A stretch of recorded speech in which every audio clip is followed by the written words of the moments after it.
We are here. We are here. The game is on now. There's already been a play, kickoff, and first down. 2nd and 9. Speed up his internal clock, says Romo. Let's go, baby. Handoff. Goes negative.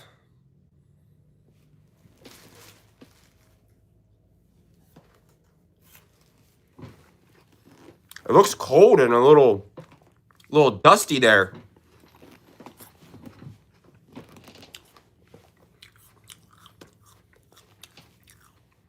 Now it's going to be 3rd and long.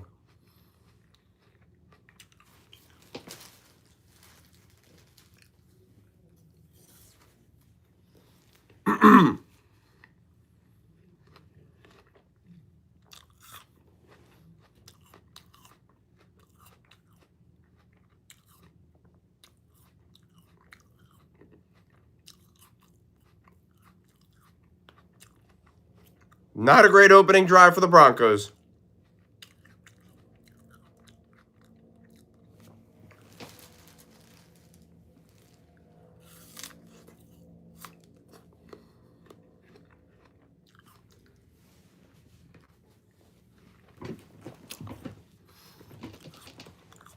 I don't know, man.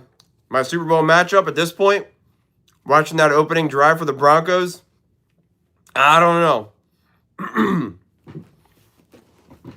I do not know.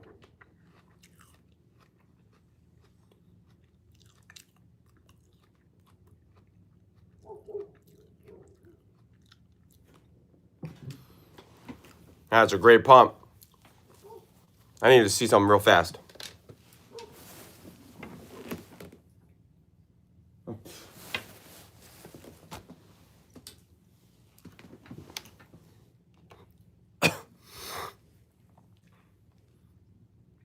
All right. This is going to tell us a lot right now. New England Patriots pinned back.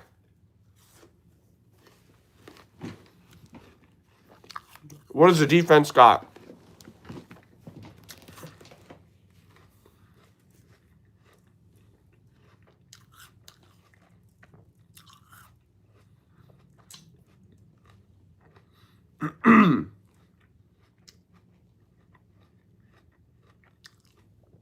They're at the 8.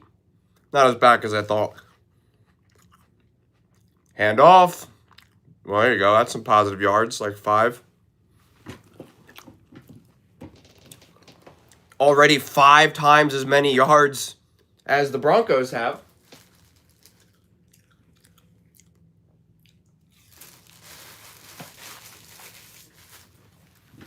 All right, I'm done eating. It's all football now.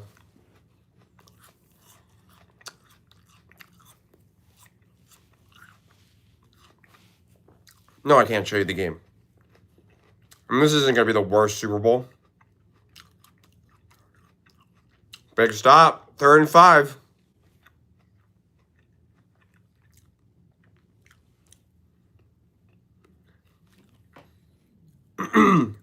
Teaching tape tackle. Teaching tape tackle. I love that saying. It's a teaching tape tackle. Man, it is loud there. I can barely hear, what's it called? Can barely hear Romo. They gave him a yard on that? He didn't get a yard.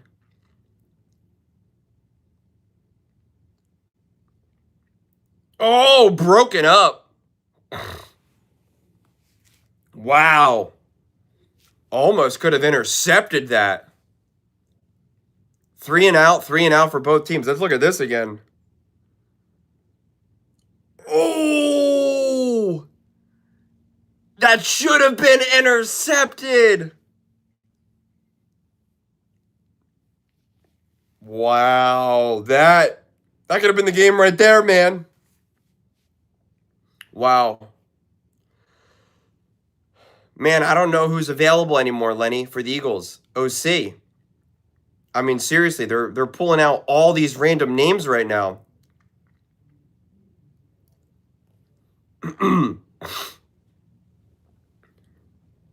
I mean, it's the Wild Wild West out there now.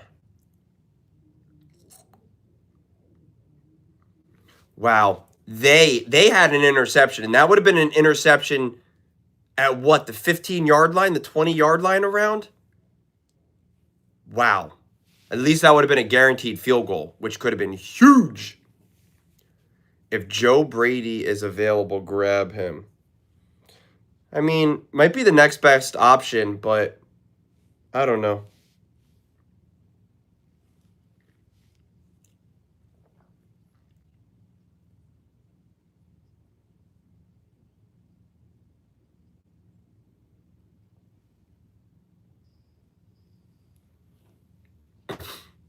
I think it's interesting.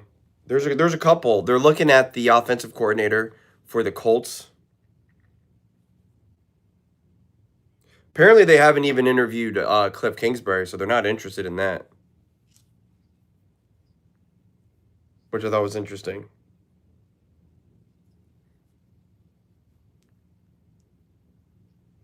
I'm interested to see what another drive now with the Broncos with Jarrett Stidham, because they certainly didn't do much there, that's for sure.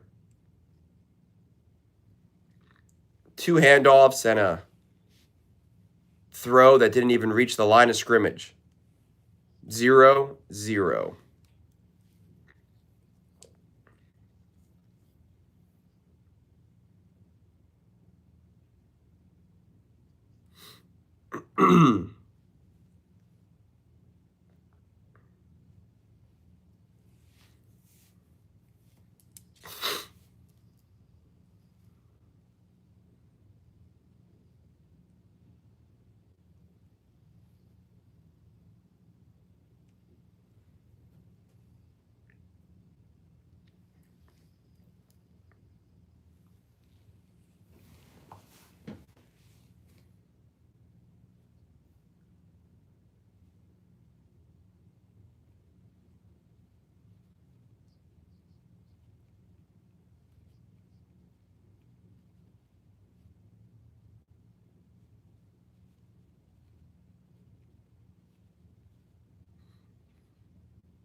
All right.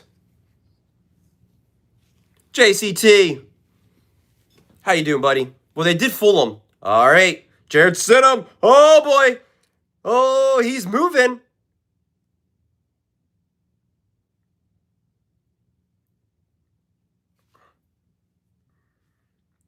Hey, Jared Stidham made a nice little play there, although, you know.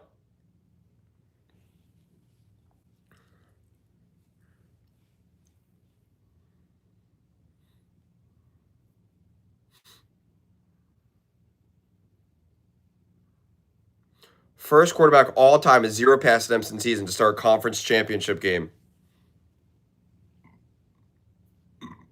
What happened? Oh, he was out of bounds.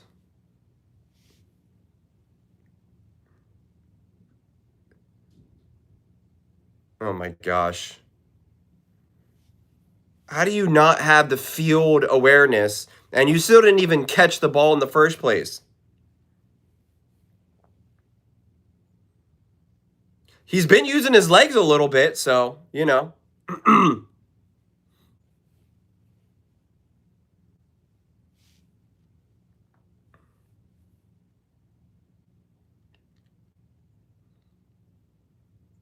Oh!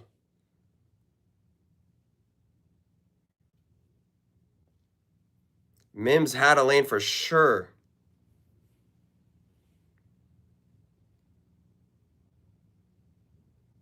Oh! That was definitely a first down miss.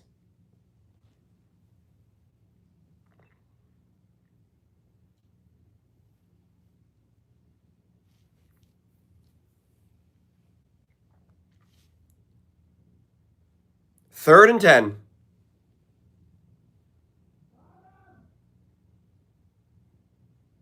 Oh boy. He's letting it rip. He's got him. Oh! Jarrett Stidham with the dagger. First and goal. 54-yard strike. Hello, Jonah. Oh, he's got him and throws a dime. Woo-hoo-hoo. Jarrett Stidham to Marvin Mims. As he's running and going, let's go, let's go. Is that his girlfriend, his wife, his mom, Mrs. Stidham? A timeout for who? By Denver? Why'd they call a timeout? What happened? You had the Patriots on their back foot.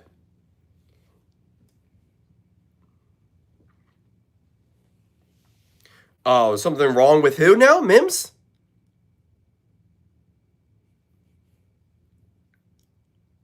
Oh my gosh, if Mims is down, that's a big deal.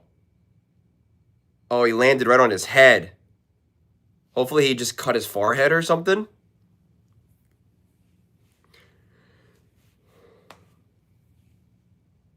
But they called a timeout. It's not like it was an injury timeout. Weird.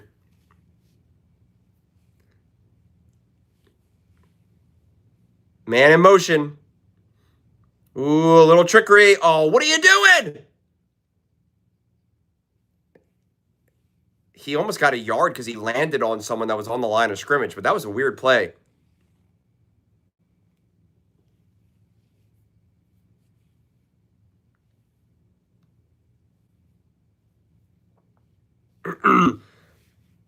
I didn't like the angle Bryant took. Dude, Jeremiah, stop. I'm going to block you. Stop being so obnoxious.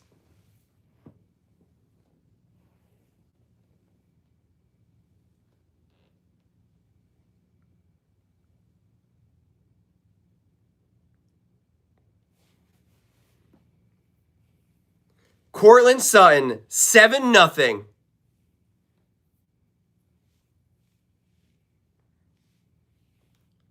That was a big drive. Travis, did you see Drake May's almost interception?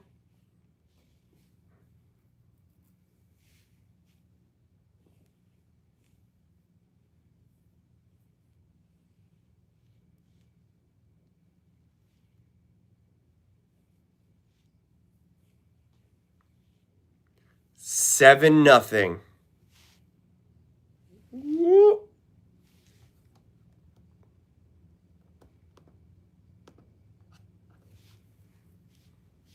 All right, man, they're up 7-0.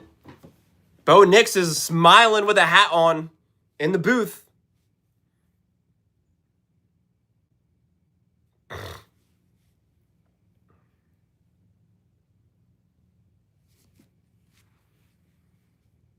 JCT,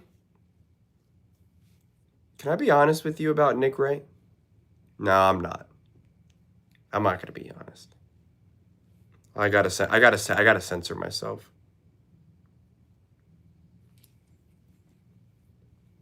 I think Nick has revealed himself so much these playoffs. Big time. He is always in his bag. I thought Sean Payton wasn't that good of a coach. Remember Broncos fans earlier this season said that he needs to relieve his play calling duties? Broncos fans were all over. What's up, FB? How you doing?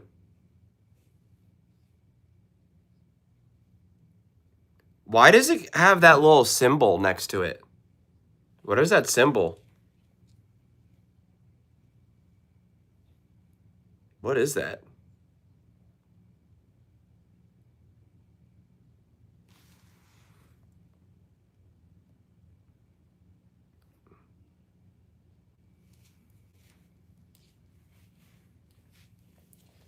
Now let's see how Drake May and the Patriots answer.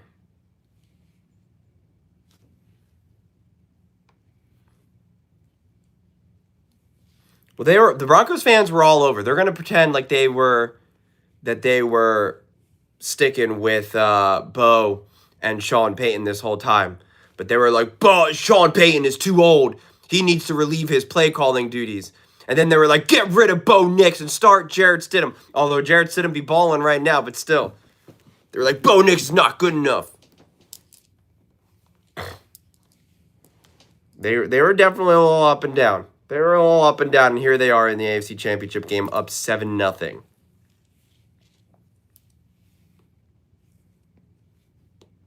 I think people have to realize now,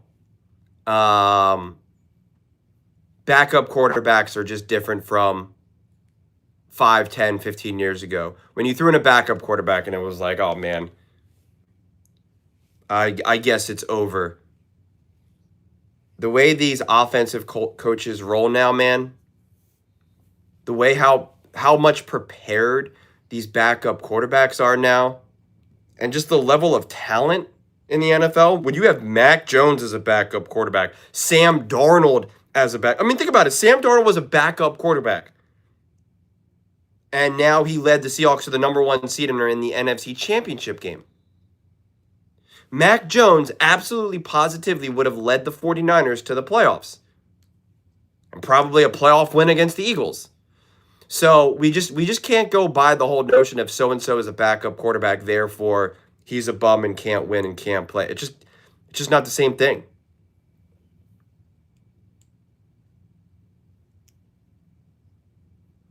You think he wants New England to win more?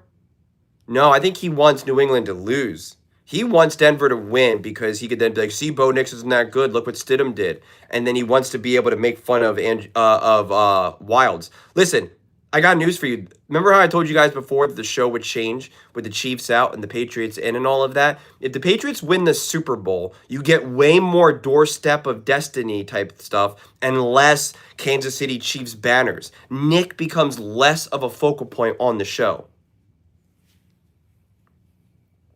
I thought that drive was great. Awesome throw from Stidham.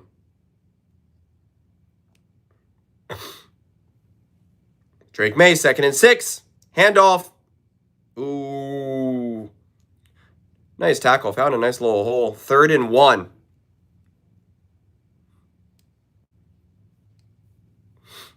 Yeah, but I'm not talking about just from a Chiefs fan. I'm talking about from a show thing. The Broncos winning actually almost helps Nick because then he gets to, rag on them all spring and summer, talk about Bo Nix. They won without Bo Nix, and that the Chiefs, you won, congrats, because the Chiefs weren't playing. The Patriots can usher in a new dynasty, and Wilds becomes more of a focal point. So just from a strict business standpoint, he got the first down.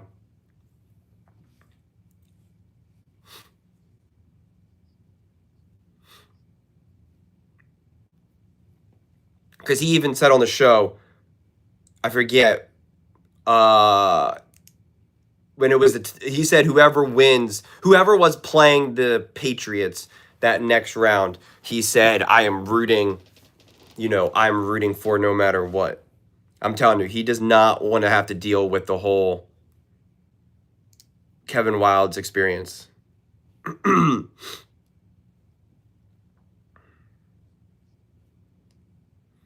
Little play action. Oh, screen pass going nowhere. Staying on his feet. Is that Diggs? Yeah, Nick wants Denver to win. Only negative is he has to eat crow about Payton, but it pretty much solidifies his Bo Nix take and is better for the show. Yeah, also, here's the other thing, though. If the Patriots get to the Super Bowl, people will rag on that so much and say that Drake May got to the Super Bowl before, Lamar, etc.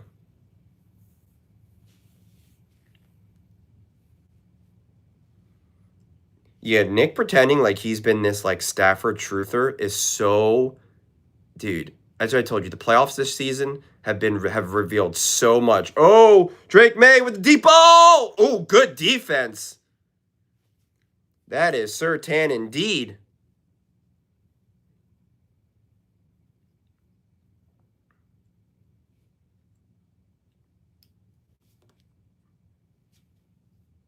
Wow.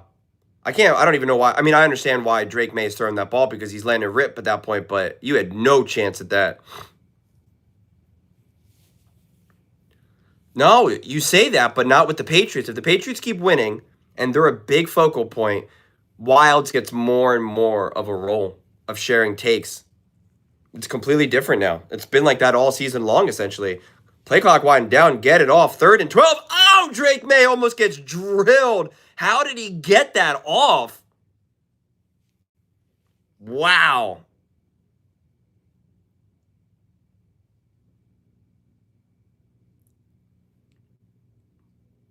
I can't believe Drake May got that pass off. Let me see this.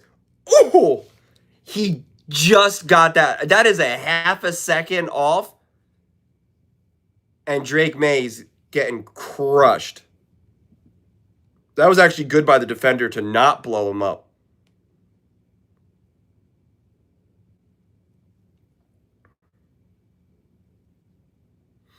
What I don't like is Nick Wright tweeting a while ago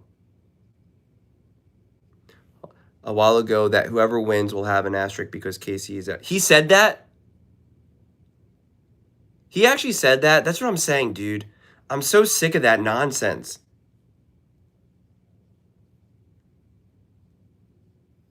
That's exactly right. I know who you are, but I never know actually what your name is on here. L9, I9. I assume I9. I don't even know. L9. That's exactly right. And then people actually buy into it. So he's actually been really supportive of him. Okay, sure. How do you guys not see through the illusion? And he said that. That's so dumb because Kansas City literally was not going to make the playoffs. We're going to now try to pretend that the Chiefs only missed the playoffs because Mahomes got injured.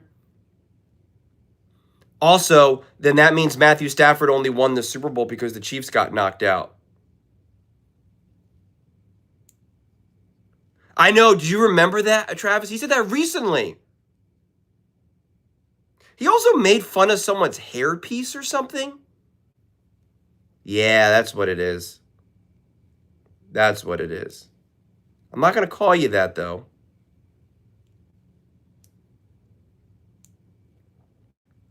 Oh, yeah, they're fired up, man. Right now, the Broncos fan base is clearly... I said the Chiefs would have beat the Rams instead of the Bengals, and Rams fans got so mad at me for that. And they said, the Bengals beat the Chiefs. And I go, really? So the Bengals have been on the level of the Chiefs for the last 8 years? I don't think so. What's going on, Ryan? Someone tried to argue with me. And again, I'm a Stafford fan. They tried to argue to me that Stafford is better than Aaron Rodgers, that Aaron Rodgers only won the Super Bowl because his defense bailed him out that year, especially in the NFC Championship game, and that what Stafford did with the Rams is more impressive, that he didn't really have that much help. And he was fighting with me so that he actually ended up blocking me because the chat just randomly disappeared and I couldn't join it. But it was just like, are you serious right now? He's like, Cooper Kupp isn't really that good. I'm like, what about OBJ? What about Von Miller? What about Aaron Donald? What about Jalen Ramsey? Like, what are you talking about? I was in it in the comment section yesterday and last night, these last couple of days, man, just getting the worst takes imaginable. I couldn't wait actually for the live stream so I could vent to you guys right now. He was like, oh, that Super Bowl was won by Greg Jennings. It's just like, what are people saying? Why do people have such nonsense takes, man? I don't understand. I don't understand. I don't know the way Jarrett Stidham's playing right now. I want to see a couple more drives before we start crowning. OBJ was elite that season. Oh, nice run. OBJ was elite that year. He was crushing it in the NFC Championship game. He crushed it, was crushing it in the Super Bowl. He hasn't been the same since then, but he was 100% perfect with the Rams. And then he tried to argue that Mike McCarthy is, not as far away from Sean McVay.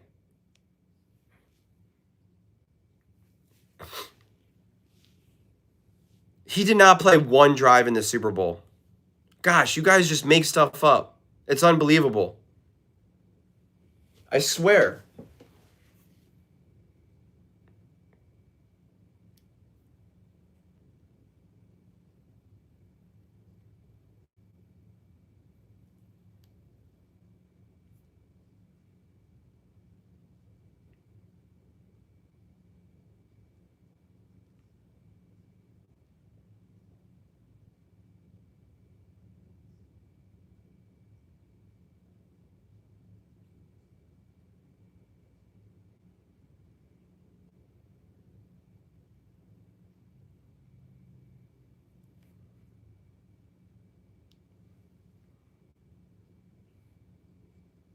Whoa!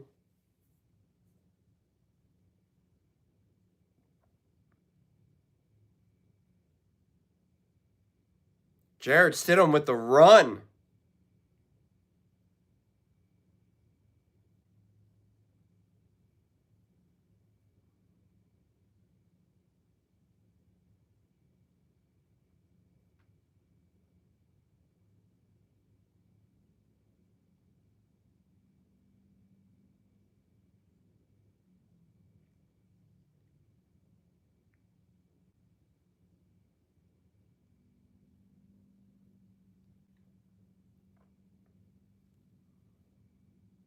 You get the first down?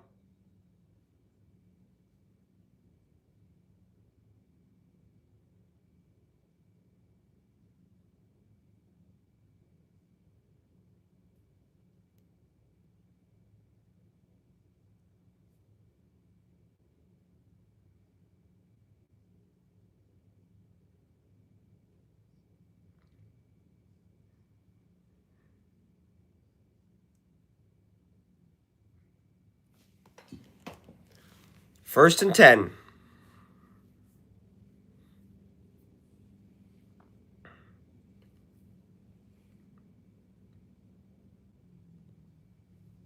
Ooh. Got about 1 yard on the handoff. Many YouTubers are now making videos saying Josh Allen is overrated. I'll be honest, man. I think a lot of people who say that Josh Allen are overrated may be some of the dumbest people that this world has ever come across.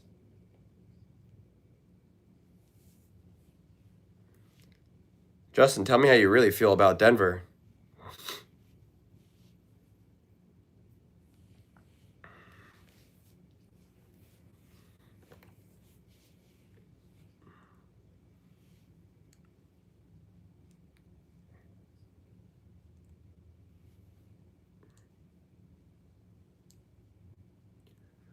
I'll tell you who surpassed the Chiefs as the most obnoxious fan base. Do you know who surpassed the Chiefs? Or do you know who surpassed the Mahomes fans as the most obnoxious fan base?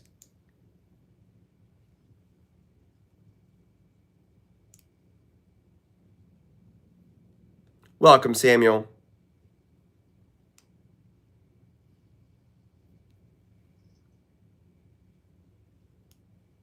OBJ had a touchdown and 52 yards in the Super Bowl. He played multiple drives.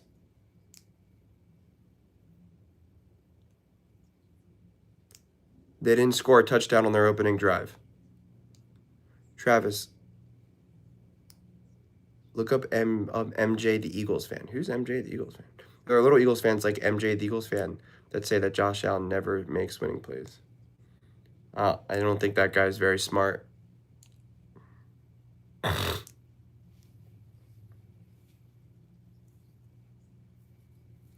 Yeah, it's Lamar. It's. I don't even know if it's Ravens fans. It's Lamar Jackson fans.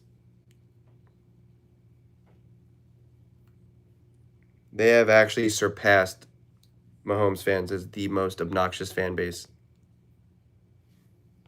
And at this point, it's not even close.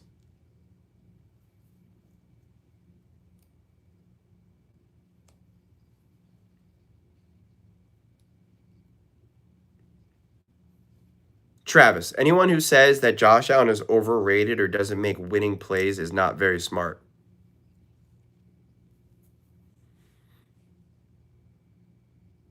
How's that campaign against Lamar fans been going? It's been going well, man.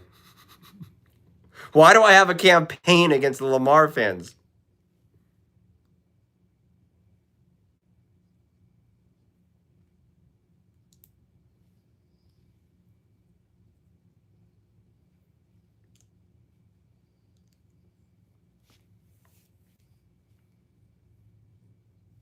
I have not.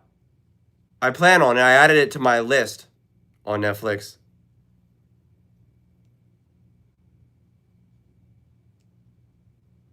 Oh, he's going in the blue tent. 2nd and 9. People just always love to make stuff up about quarterbacks not being able to read defenses. Like they have any idea what a quarterback is able to read or not read in those moments. Oh, that run game went nowhere. 3rd and 9.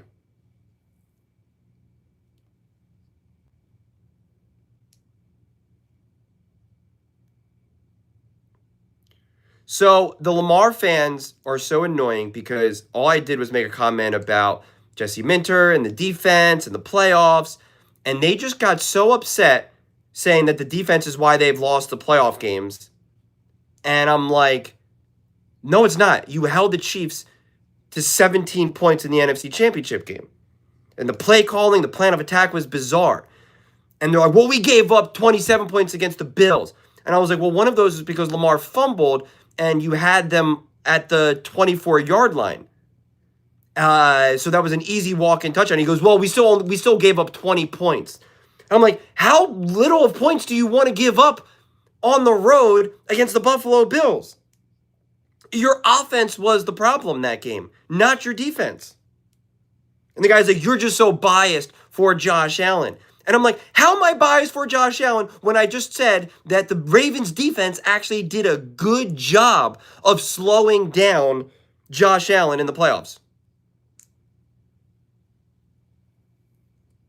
I'm like, what are you talking about right now?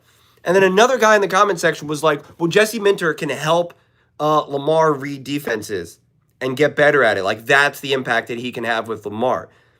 And I was like, can you imagine if I made a video and praised the Jesse Minter hire and said, this is great. He'll be able to help Lamar attack defenses. He'll help Lamar read defenses. People would go insane. Someone said, nah, man, Lamar doesn't need to be unlocked. He's already a 2-time MVP, 3-time All-Pro. And I'm like, really? So Lamar Jackson's the only quarterback in the NFL that doesn't need to improve at anything? No, Lamar fans are bullies. They want to bully you into their viewpoint in a way that no other fan base does. And no matter what you say, they're unhappy.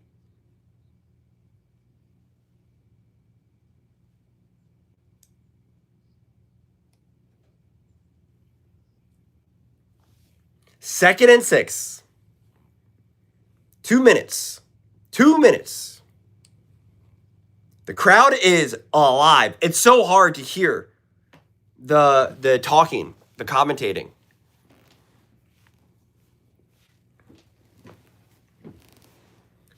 Oh, little play action. Drake May. Oh, and a sack. Wow, big sack. 3rd and long. Drake May had no chance. He did play this perfectly.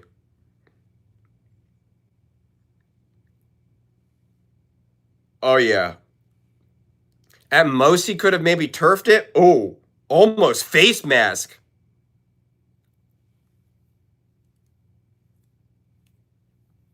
Third and 15.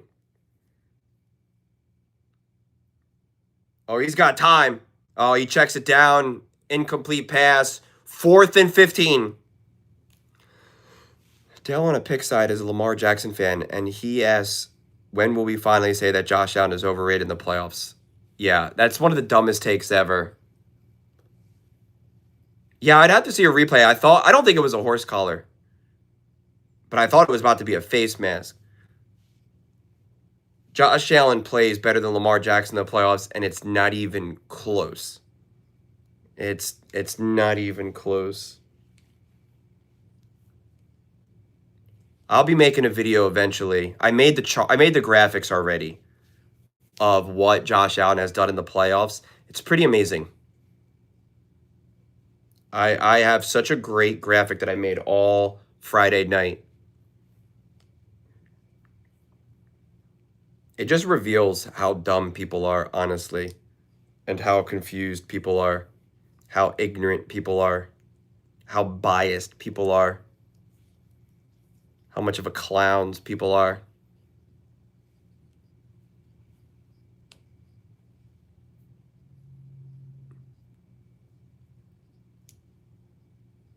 The playoffs reveal people's biases to such an extreme. Hello, Samuel. Thank you. Josh Allen had one bad playoff game and the Vultures come in. By the way, you catch UFC last night? I did not. I forgot. Was it on, what's it called now, for free? Or not for free, but on Paramount?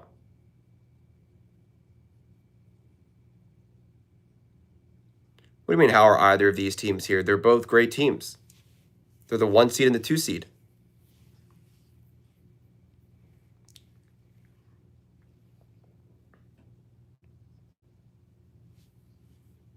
I did hear the one fight was a great fight. I heard it was a slugfest.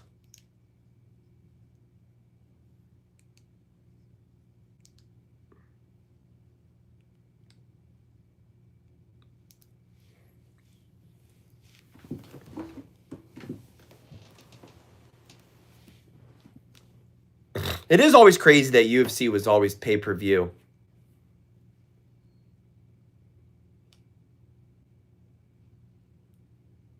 I mean, the media just makes up whatever they want. We can't even just go by champion versus non-champion because Jalen Hurts is a champion. Aaron Rodgers has been a champion. So was Russell Wilson. So is Matthew Stafford.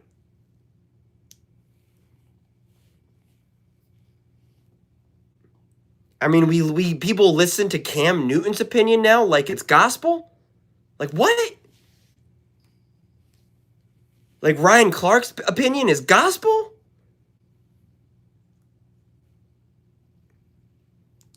Nick Wright, who just makes stuff up and is out here saying that Justin Herbert's in the decline? It's like, what are we doing, man? Seriously.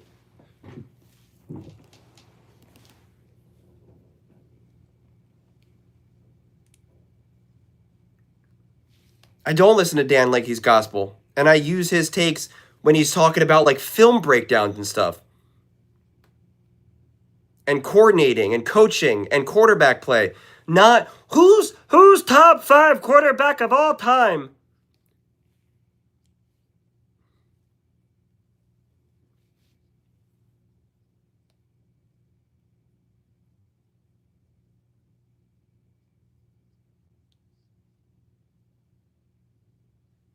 You get it, Smoo. You get it. Again, this is what breaks people's brains. Because you can say if he doesn't have a ring, and it's like, okay then, Jalen Hurts has a ring. So you think Jalen Hurts is a great quarterback? And they'll say, well, no, it's because of his team. And it's like, okay, so then you're just literally admitting that team matters. If you're admitting that team matters, it's the same dumb thing that the Chiefs fans do, where they were saying, oh, coaching, stop using coaching as an excuse. But then they go out and say that Andy Reid has been a problem and Eric Bieniemy is going to improve the Chiefs. And it's like, you can't have it both ways. How do you not see that?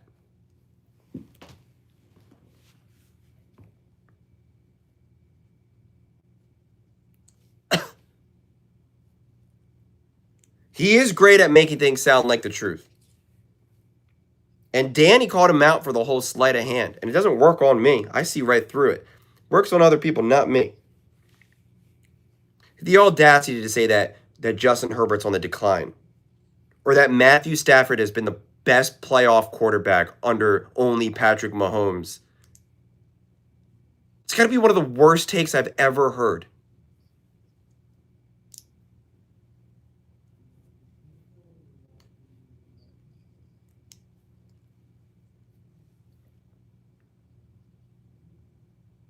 Yeah, mister.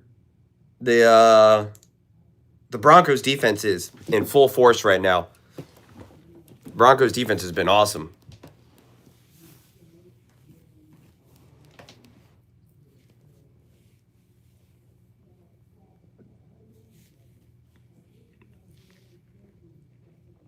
What I'm sick of is the misleading and disingenuous takes, sports takes.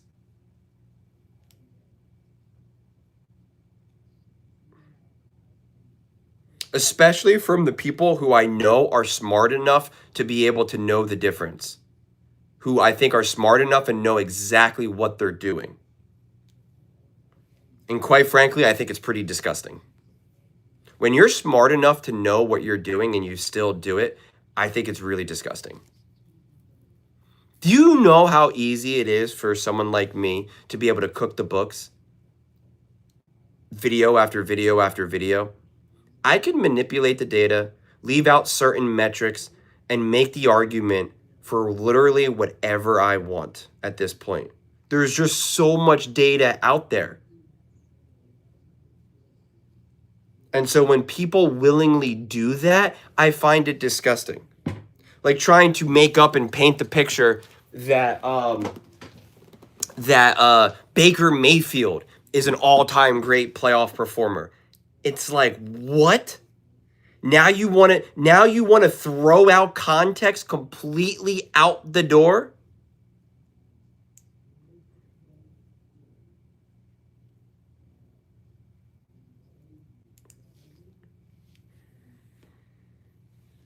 First and 10, second quarter, at the 47. Oh, Jarrett Stidham. All right, fought for a yard and a half. Gave him a yard. Second and 8. I guess they gave him 2 yards, but it looks like that was only a yard. NFL knows they can't let Denver win. Why? What do you mean they know they can't let Denver win?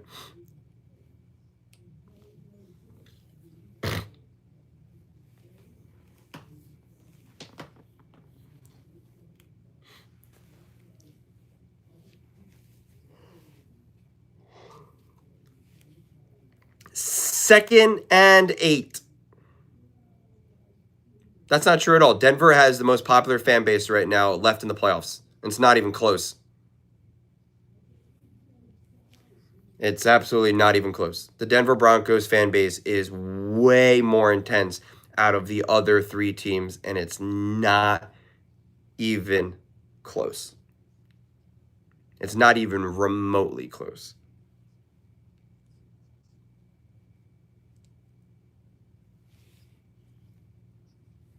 I got news. People think that they're really excited about the prospect of a Drake May versus Matthew Stafford Super Bowl. People don't really care about the Patriots right now. They absolutely do not. Patriots fans do. Boston does. The masses do not whatsoever.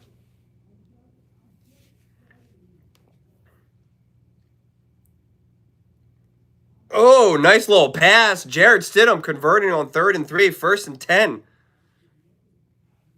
The Broncos fans, I'm telling you, they've been like this all season long. And throughout the playoffs, they've been without a doubt the strongest fan base.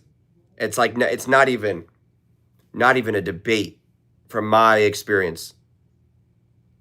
Like I'm going more based off of my experience here.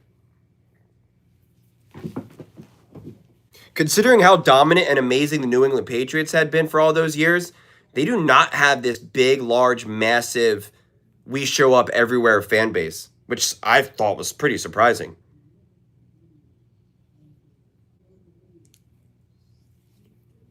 Travis, as soon as you said New England D is really tightening up, Broncos start moving the ball.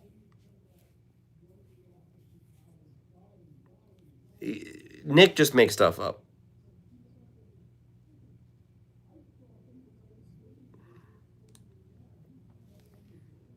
Oh, you know what, Smoo? Broncos and Chicago. They were the 2 most intense fan bases. Chicago as well.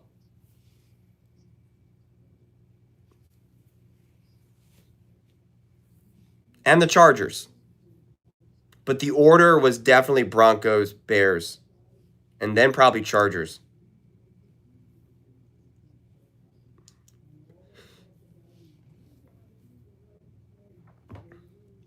Oh, the slime time. Can we watch the slime time version of this game?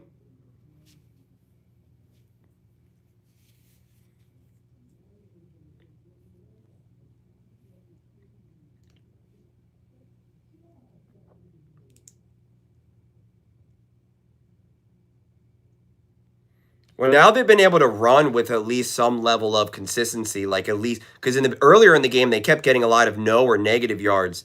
Now at least they're getting 2 yards. I mean, like even 2 yards is better than no yards on a first down. It's endless, JCT. It's endless.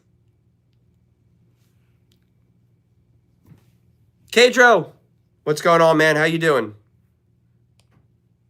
Slime time. It's when like the Nickelodeon's version of they do their version of the football game. I got a funny story about that. Stidham, just take off with your legs. Oh, and he gets crushed. I accidentally recorded the wrong game a few years ago because I was just trying to, record the football game, one of the playoffs. This was way, before I made any videos. And it was the game where Dak Prescott gives the ball to the center instead of the ref. And the game ends, and I'm realizing this is like, and it was so tough because I had to watch the whole game with like SpongeBob and, and it was like, it wasn't Romo, it was like kids and stuff. The whole thing was so bizarre, but I didn't have a choice because it was the only game that I had access to. And now that game ends in like such a controversial fashion, and like slime is squirting from the screen, like all crazy stuff. Oh, did he get the first down, Stidham? Oh, just a yard short. I think he got it. He dove forward.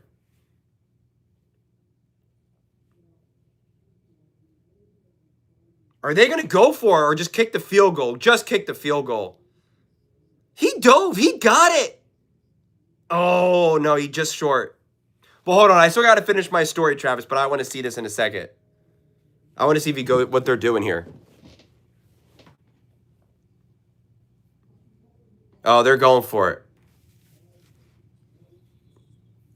But yeah, I'll finish that story. Oh, they're calling a timeout. Okay, so now that huge play happens, right? Where you're like, oh my God, what's happening? What's happening? And then as soon as the game ends, there's like, they shoot like slime in the air in celebration. And they're like, wow, what's happening? And now they have the one guy from CBS. I forget his name. But he's like he actually played football. And you could see his face where he's just like, oh my God, like what did I just watch? Like what just happened? And the thing is, he's surrounded by like other kids. And he's even working with another kid who's doing like the play-by-play. And he goes, that was wacky. And the guy's like, oh yeah, wow. Like you could see that he's actually having a real football moment where he's just like, whoa, like what just happened here? And yet he's on this like Nickelodeon kids. No, it wasn't Gronk. It wasn't Gronk. I forget his name, but he's on like the normal, what's it called? On the normal CBS broadcast. Oh man, 4th and 1. I would just kick the field goal. I'm just going to let it be known. I would have kicked the field goal. Oh, what is this play? He's intercepted. No, incomplete. Just kick the field goal. You have a chance to go up 10-0. Travis, we've just been praising Sean Payton. That was a bad play call.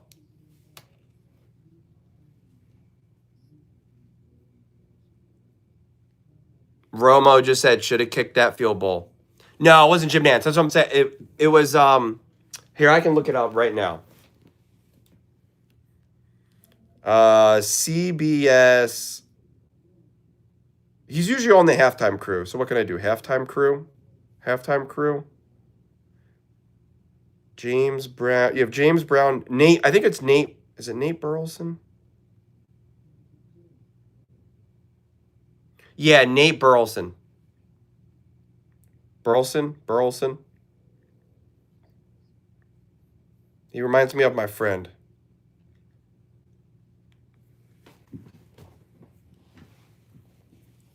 But yeah, I was, and he was just like, you could tell that he was like shell shocked. And now you have this like pretty epic, controversial moment with the Cowboys versus the 49ers. I had to look up Romo's version of it to be like, what is happening? That's a tough play for Stidham. I don't know why you don't just kick the field goal.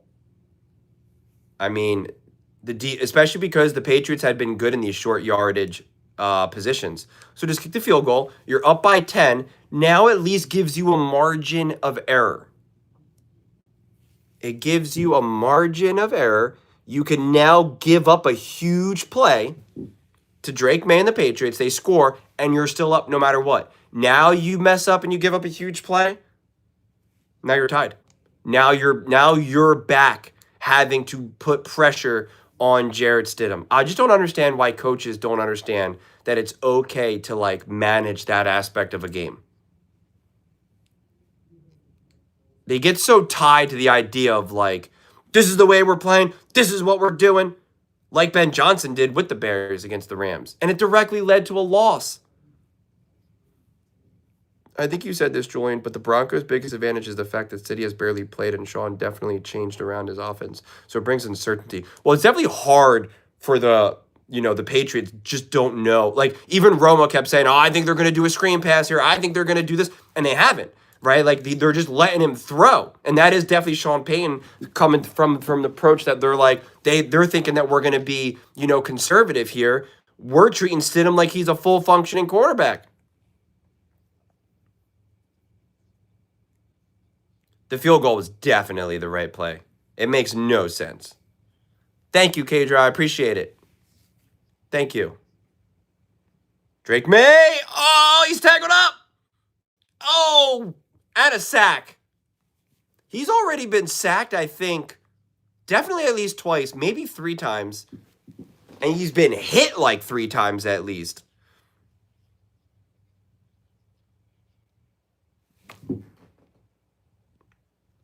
Kadro, how do you think the Seahawks... I know who you think is going to win, but how do you think the game's going to unfold? For the Seahawks versus Rams. Drake May's been sacked twice. I think he's been hit like 3 or 4 times. Oh, now he's got all day. Letting it rip. Wide open. Even if he caught that, he was going to be out of bounds. Coaches nowadays, it looks like there is something wrong with May. He is much slower. I don't know about that. He's not a fast-moving quarterback. He's mobile. He's definitely mobile, but it's weird. He's one of those guys that is just like a smart runner. He never looks like he's like this big, agile, fast, physical guy, but he is. Like it's weird. It's almost like a Jalen Hurts run, where Jalen Hurts is not.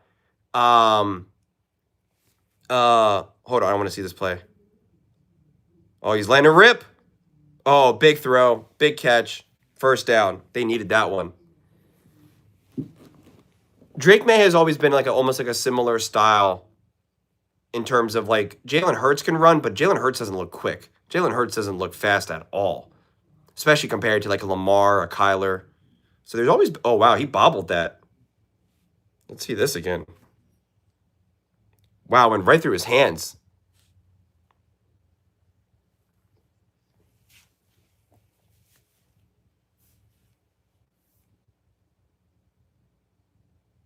JCT, I agree.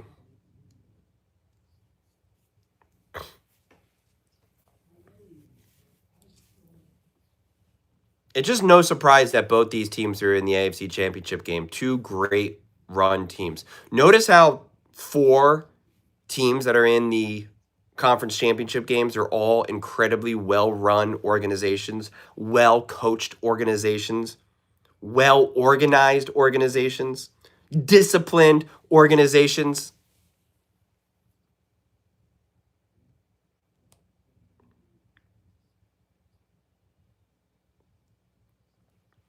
All right, 3rd and short.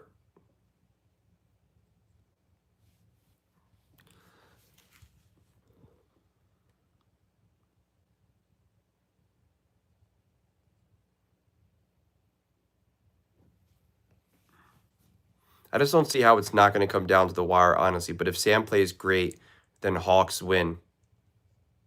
I think it's going to come down to so much to, can the Seahawks disrupt Matthew Stafford? Which, again, that's why I keep putting it all on the shoulders of Mike McDonald. Unless Sam Darnold doesn't play good, and then you're like, all right, well, then there's nothing they can do. I do think Sam Darnold's performance is a question mark. Oh, Drake May getting swallowed up again. A sack. That's his third sack. That's his third sack. And it's 6 minutes to go in the second quarter. Or are they going to not give it a sack? No, they gave it a sack because it was definitely a loss. Wow. And they're not even thinking about going for it here. Or are they going to do a fake? No. Oh! He almost blocked that looked like. Mahomes fans think started that while never criticizing Mahomes fans, I think, started that.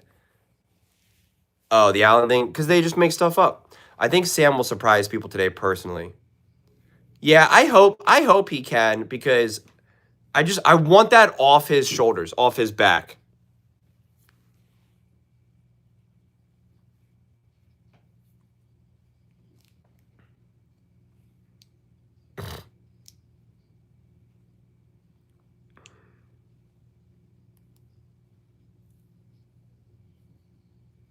I don't, I want Sam to graduate from this whole idea that he can't handle the moment. Because that's why I took issue when Nick was talking about other people's mind, saying that, like, Herbert is scarred or that Lamar can't handle the pressure. Like, I think, like, when you go after someone's mind, which, to be clear, it's Nick. Nick's not the only person. Like, this isn't like a Nick thing. This is what lots of people do. It's just like, it's one of the most, like, ultimate slaps in the face. It's literally saying you can't handle it. You are mentally not strong enough to handle the moment.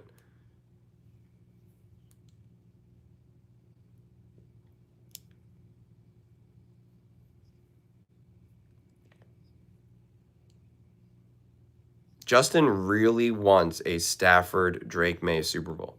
People still think I make excuses for Josh Allen when I said over and over he played. Yeah, you called Josh Allen a lot for that game.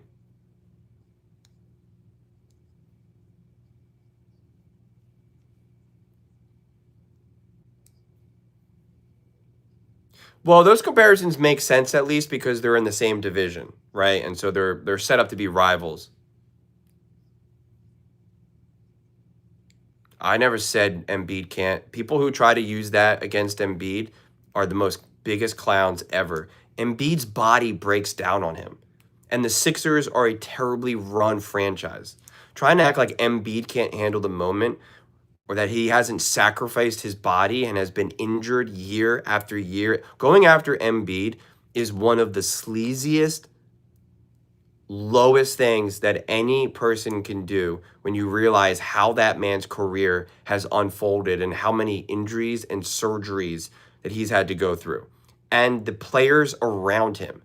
His running mate when the Sixers were at their best was Ben Simmons, who has literally been unable to handle the NBA, was set up to be one of the greatest basketball players of all time. And we talk about mindset and mentality, literally left the NBA to become a fisherman or something.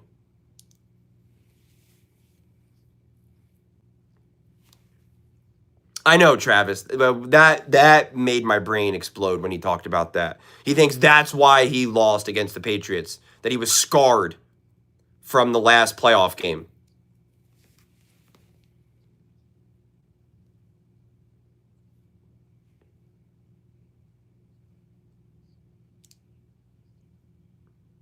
Dude, Embiid, unfortunately, just has never been fortunate enough to stay healthy. It's just his body.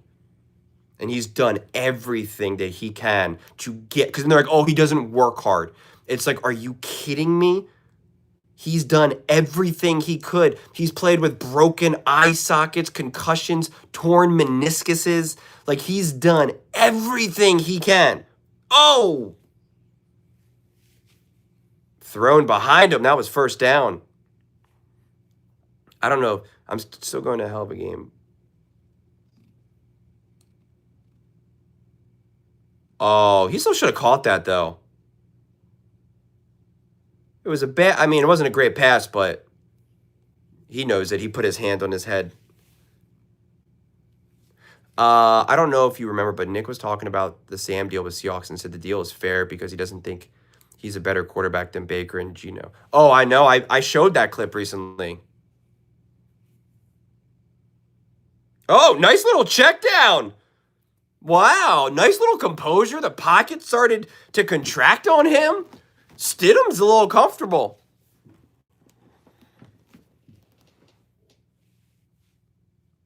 A nice little shallow cross. Oh, he definitely got the first down. Hello, David. How you doing, buddy?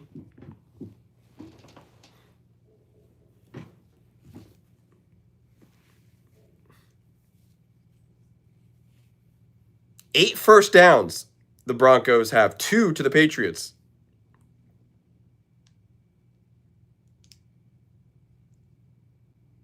Oh, that's a hole. No, gets about 5. Julian, when I said I got you, bro, it's because they got us, dude. What do you mean? I'm sorry I'm ahead of you, Samuel.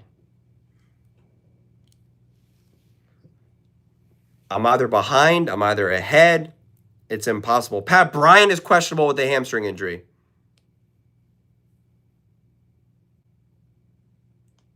I actually stopped listening to Nick's takes on Josh Allen, honestly. I actually had no desire, honestly.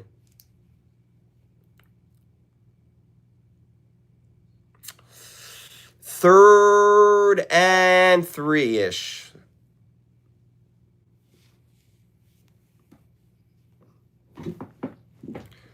By Walmart.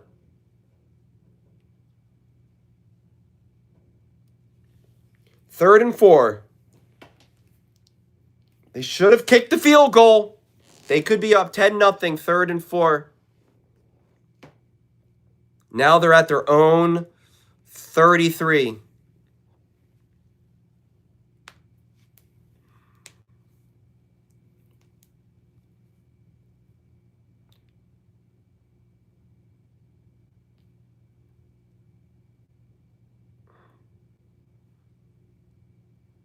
What? Is that a turnover? That was an incompletion. That's an incompletion. Are they going to call intentional grounding? What the heck was that?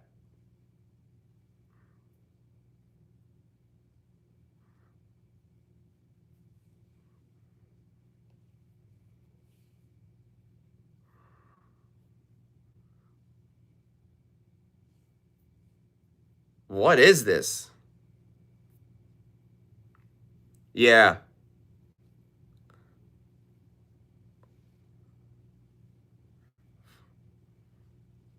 That's why I thought it was going to be intentional grounding.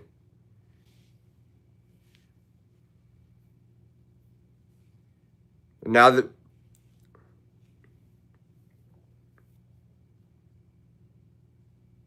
oh, he does the little toss.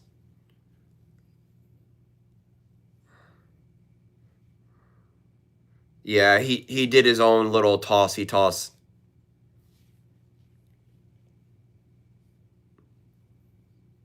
He's questioning whether he's going to throw the flag. He's got it in his hand, the challenge flag. But I don't think he's going to throw it because he's yelling. No, he's turning his back. He's mad about something, though. I don't know what he's mad about because if he believes that it's not a... Yeah. Yeah, he clearly throws it. It's the same bootleg. It was even worse.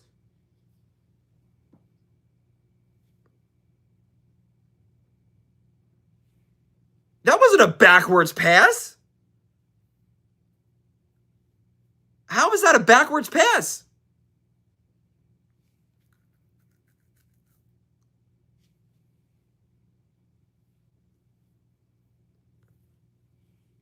Wait, what?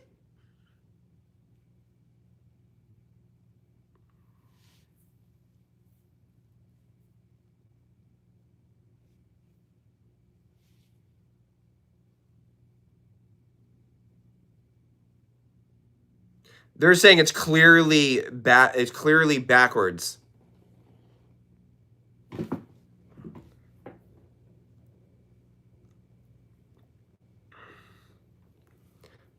Travis, Sean Payton deserves a ton of blame for this situation right now. Things shifted very quickly. Indeed, what did I say? That you blow up a play, now you could be tied 7-7 and still at least 10-7.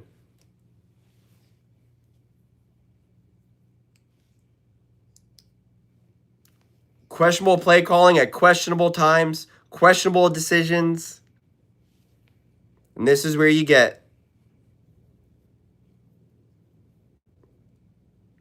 Especially take the sack because you're going to be punting anyway.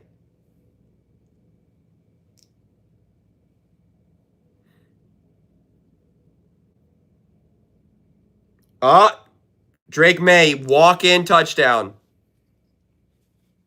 That was just bad football. That was just bad football. No doubt about it.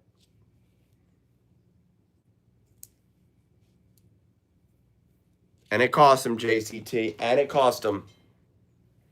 Quite frankly, the score should be 10-0. Yeah, they said it was a backwards pass from Stidham.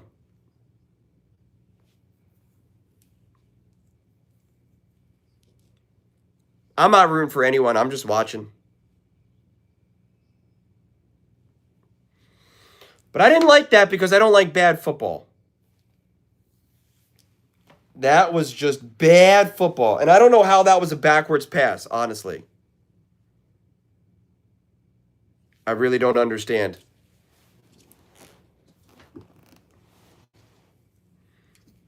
I hate bad conversation and I hate bad football.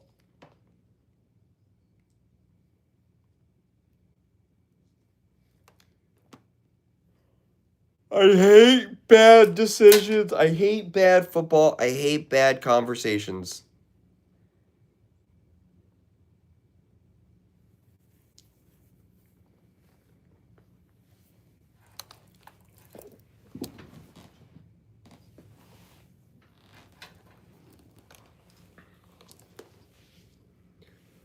Thank you. Cadro. Cadro. I will always say your name many different ways, but I really appreciate it. Yeah, this Rams Seahawks game is gonna. I think it's kind of cold in Seattle now, isn't it? I think it's actually gonna be a little chilly, like in the low 40s, 30s. What do I love? Good football, good conversation.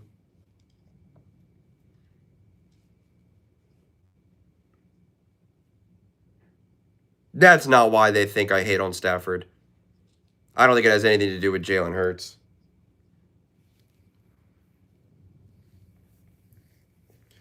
People, here's the reality.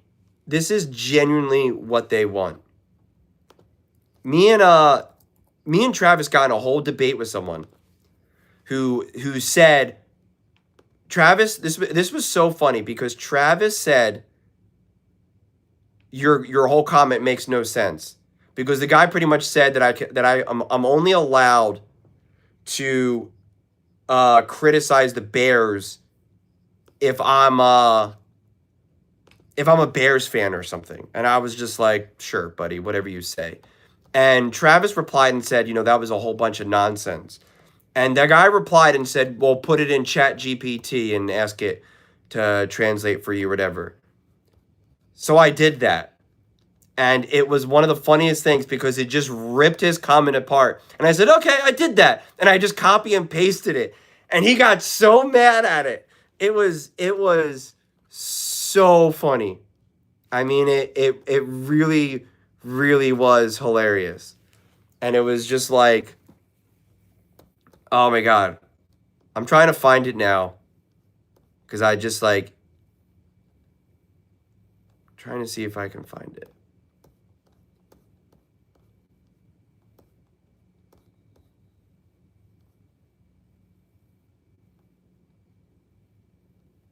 Why can't I find you?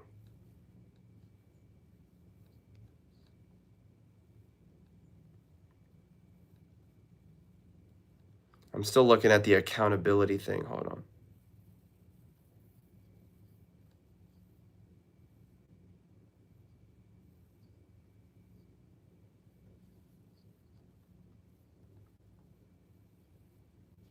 Now, what just happened? Nobody wants to hear accountability from you, admitting it's not about the validity of your analysis, just tribal gatekeeping. It's fine from the coaches, players, and fans of that particular team, confirming they apply different standards based on affiliation, not merit.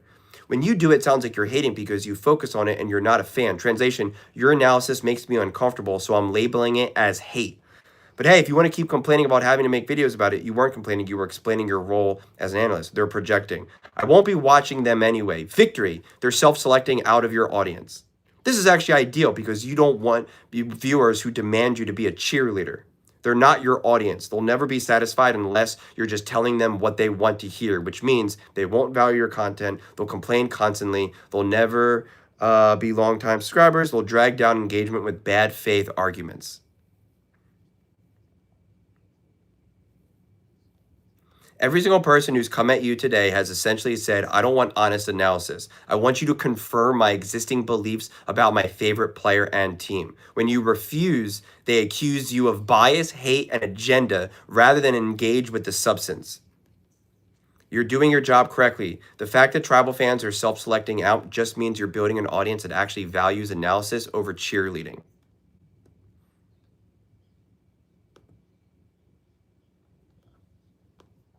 And then the guy was pretty much like, I'm leaving. And I was like, oh, okay. So you're literally taking your ball and leaving.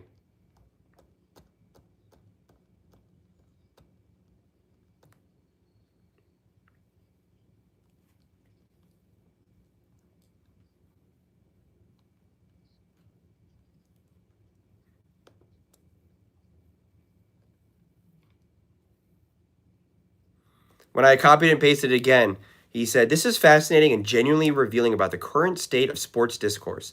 What this person is actually saying, don't do analysis, do cheerleading, and only if you're part of our tribe. You're not a Bears fan, so only fans of a team can analyze that team. That's not analysis, that's propaganda. If you were a fan, you might be able to get away with talking negative, admitting they apply different standards based on tribal affiliation, not the merit of the argument. Bears fans are tired of hearing negative stuff. Then they should not watch analysis content. You're not a therapist for Bears fans' feelings. You sound like just a hater. Translation, any criticism equals hate, regardless of validity. The compliment sandwich demand. They literally want you to manipulate your presentation to soften criticism they don't want to hear. This is asking you to be dishonest about your actual analysis. Do not make it a talking point. Make it a side note. Quote, hide your real analysis and focus on making us feel good. We get enough hate from national media, conflating criticism with hate, assuming victimhood. This is the opposite of what you do. So, yeah, that was so good. I'm so glad he brought that up so I could just copy and paste that. It's crazy people will watch all your videos and still say you're biased or a hater. I know, man. Kadro, I'm surprised that you don't call me a biased hater of Matthew Stafford. Hey, friendly. It was go Broncos right up until the last play. Iron Man? What about Iron Man?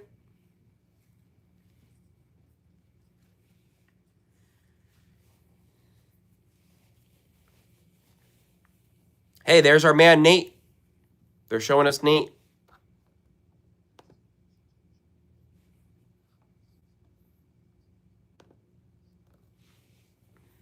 All right, ball at the 35, 1st and 10, inside the 2-minute warning, 1 timeout for the Denver Broncos, 3 timeouts for the Patriots. So if they don't get a first down, Patriots can start calling timeouts and get the ball back and double dip.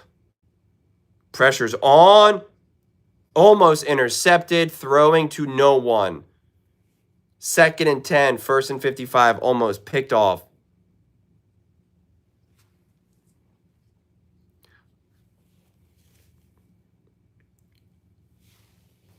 He sent him through way earlier than he wanted to.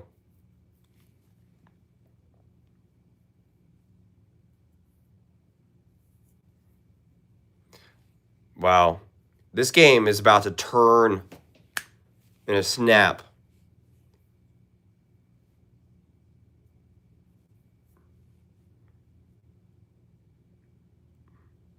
And a sack. Now it's 3rd and long, and now the Patriots are going to call a timeout, just like I said. I'm telling you right now, Sean Payton deserves to get ripped. They should be going into this second half up 10-0. I'm telling you right now. You make one wrong decision that leads to another wrong decision, and now the score is 7-7, and the score could now be you're down 10-7 or down 14-7.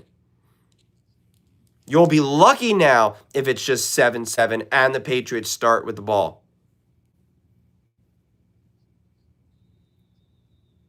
I just don't. The decision making. I swear, these teams need to start to be run like Formula One teams, where you need to have other people who are talk about decision making.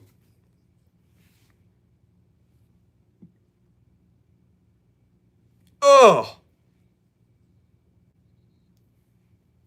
Now 1 minute 42 to go. Patriots will have one timeout. They'll punt it. Probably get it at like the 10-yard line. And so you'll have a minute 38 to go with one timeout.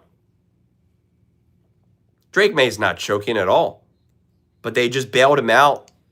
Bailed out the Patriots by giving them the ball at like the 8-yard line. F1 teams, so first off, you have like team principals and you have these main engineers that are making decisions, but they have an army of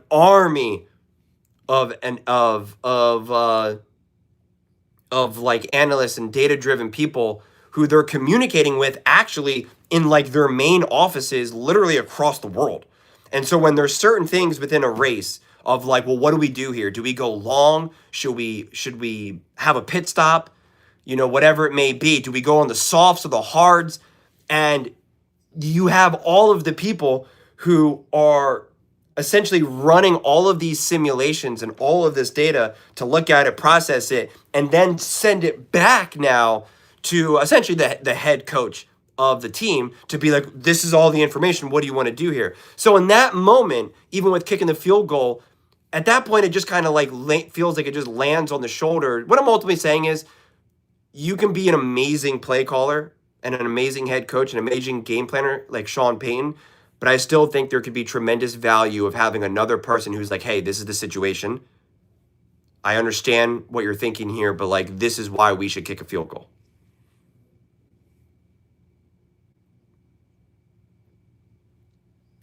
Like the way how these data-driven NFL teams are now, it's just like, oh, we see it all the way. The stats say go for it, and it's 4th and 1. Next gen stats say go for it. It's like, you're not really factoring in everything right now. You're factoring in the most basic level of science right now,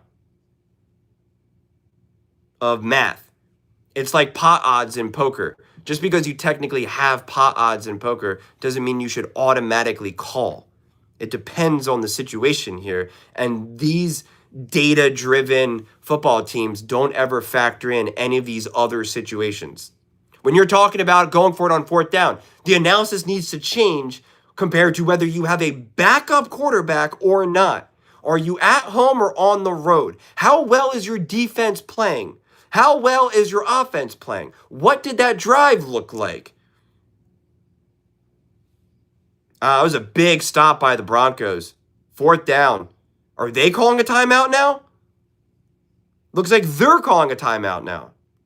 So yeah, Travis, I'm going on this whole rant because I think people who are, right, someone like you know more about football than the vast majority of the world out there. But are you personally good enough at juggling all those other scenarios? My guess, and that's not insulting you, my guess is probably not, because that's just not where your expertise is going to lie. You can't be an expert at everything. You can't understand all of those things all at once. So they do and they don't, because the F1 teams some decisions they have to make within those 30 to 40 seconds, because sometimes maybe a team ahead of them will pit, and then they have to kind of make a decision real fast. But a lot of times they run all these simulations. There's also, like, again, it also depends on the scenario. Maybe it's a little rainy, or maybe a lot of times so in F1 you have a hard tire, soft tire, and a medium tire. And so what happens is maybe a lot of times they thought, okay, you know what? We're going to do one pit stop, and we're going to go from the hards to the soft. But then they actually realize, you know what? Maybe going from a hard and doing a medium is the better way to go, or hard, medium, soft. And so what you have is they're already running that analysis because another team pitted and switched to the mediums, and now the home base is running through all that data. So now when it's time for that team to make a decision, they've already kind of gone through it. It's complicated, which is what makes it kind of cool. Oh, he broke it. Oh, in field goal range now. Sorry, I went on an F1 tangent. I got to go back to the comments. Kedro said 13 years. Not sure what that's in ref to. Oh, I've been a Rams fan for 13 years. I think Josh Allen is the best quarterback in the league, and I love Matty, but we got to be real. I like you, Kedro. I like you, man. You speak reality. You speak the truth. Did you see the interview where Brady was talking about young QBs get all the blame and they ranked them? He suggested ranking offensive coordinators and quarterback coaches as well when speaking on the subject. I think that's a brilliant idea, Samuel. I did not see that. Oh, God. Stidham. Throwing it away. Framing achieved. Winning football is more so of a team accomplishment. Yep. Josh Allen is one of one, but claiming he is the best athlete ever in all the sports is a stretch. Are you saying of all time, or you mean just right now? Those F1 teams make up. I already read that one. Counselor, do you grant me the role of master? I do, Dave. Tom Brady is widely considered the best quarterback ever because he won. Winning matters. He wasn't always considered the best quarterback, though. In fact, Aaron Rodgers was widely considered better than him, and Peyton Manning.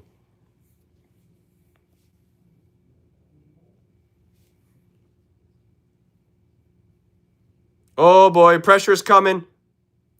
Got him. Got another 5 or 6 yards. 3rd and 4. 30 seconds left. You can definitely get a first down and still spike it. So, back to that weird comment. Look, I mean, I'm a Bears fan. I live in Chicago, and I like when people from outside the fan base go. First off, I agree. Yes, I don't want, always local people. I want unbiased content.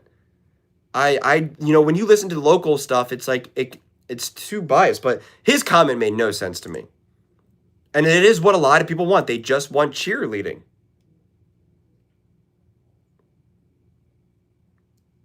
Stidham just lost yards. What is he doing? He just lost a yard.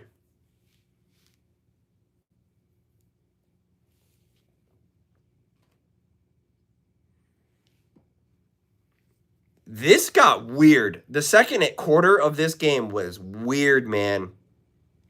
And you could see that the Broncos defense has been great, and now they gave up a touchdown, no fault of their own.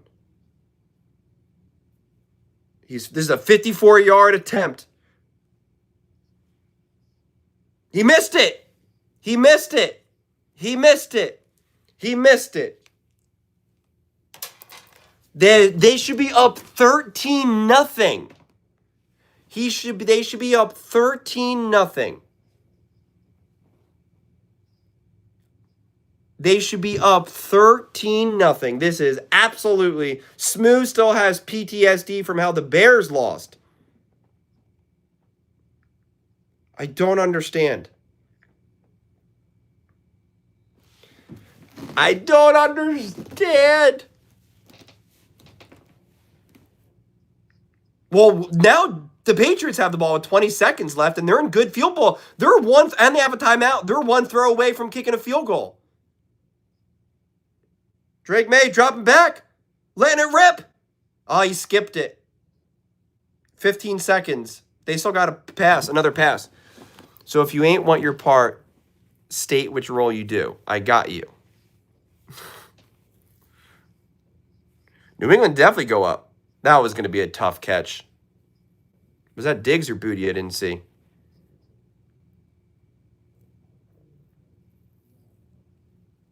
Second and 10. 15 seconds for Earl Julian. Sean and Broncos team don't make the same mistakes as the Bears. I am very firm on this. They should be up 13-0 right now and could be up 60. Oh, false start.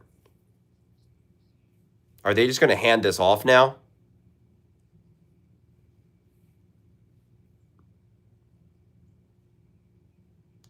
At a minimum, they should be up 10-0. Maximum, they could be up 13-0. I don't think it's a choke, JCT.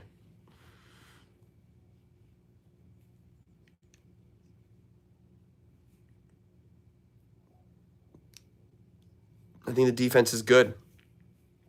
No, they're still letting him rip. Oh, he's airing it out big time. He's got him. Oh, that was a tough throw.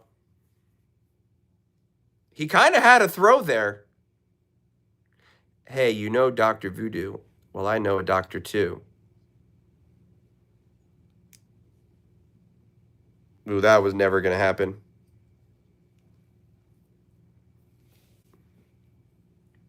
Boutte.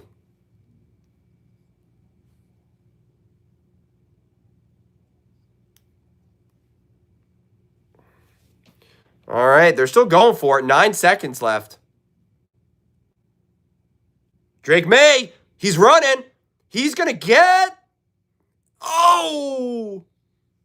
Oh, the clock ran out. They still think that there's time left. Are they going to put a second on the clock? Are they going to put a second on the clock? The refs have no idea.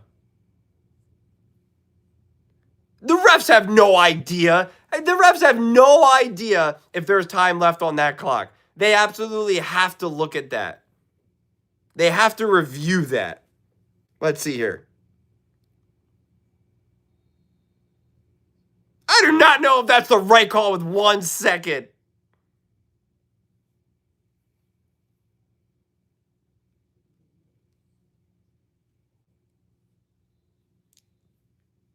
So how deep is his field goal attempt going to be?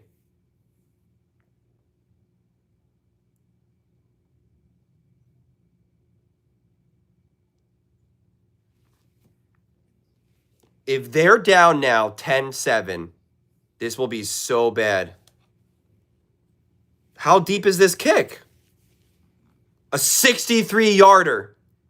The wind is flopping a little bit.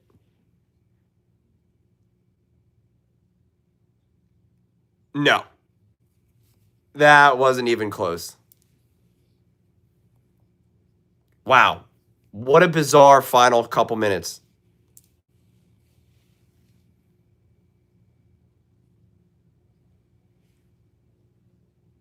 Missed the net and everything. Went into the crowd.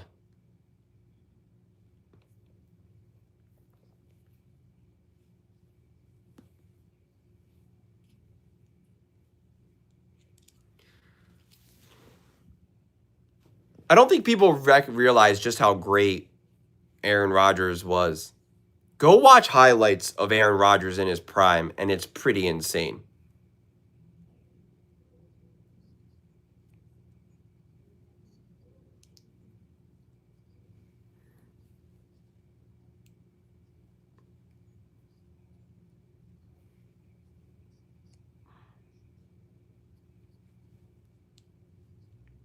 Well, here's the reality. The way this game is unfolding right now with the Broncos, although I've said a million times that I think they could be up 13-0 or 10-0.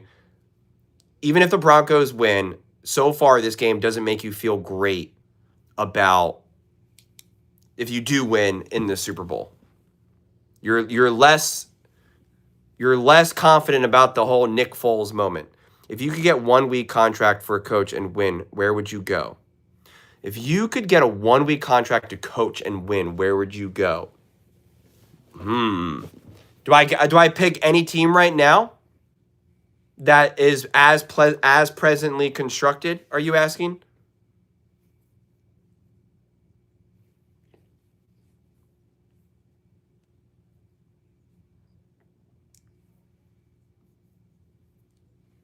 I don't know. Can you blast a backup quarterback in that moment, or do you have to like really kind of baby him and just be like, it's all right, it's all right?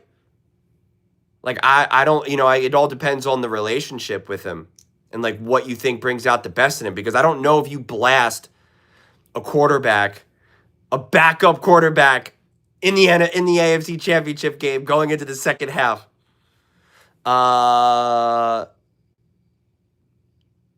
Any team not in the playoffs. Any team not in the playoffs. Any team not in the playoffs. 1 week to win it all.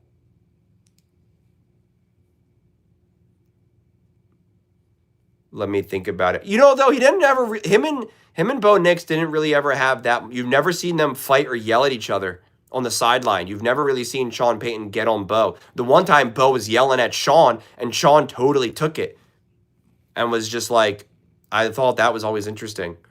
Drew Brees even broke that moment down. I got to think about this team. So it's going to be another playoff team if I'm going to win it all.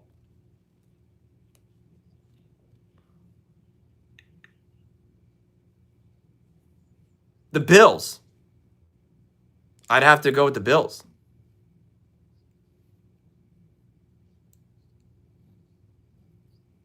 That's where I'd have to go.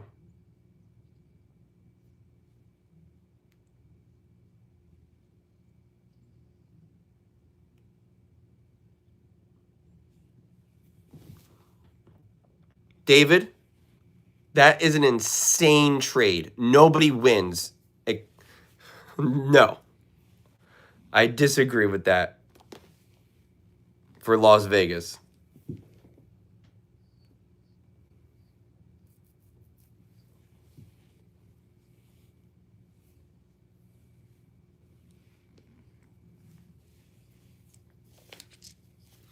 Yeah, honestly, Travis, I don't know because I just think your decision has to be I just think your mentality probably has to be a little different with a backup. But like I said, I don't know. All depends on Stidham's personality.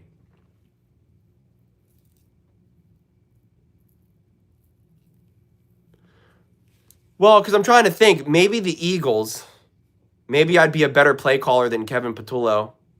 Maybe I could speak to Jalen. I could hold Jalen Hurts accountable and be like, Jalen, I want you to use your legs more and run. Stop with the mess. Stop following in Donovan McNabb's footsteps right now.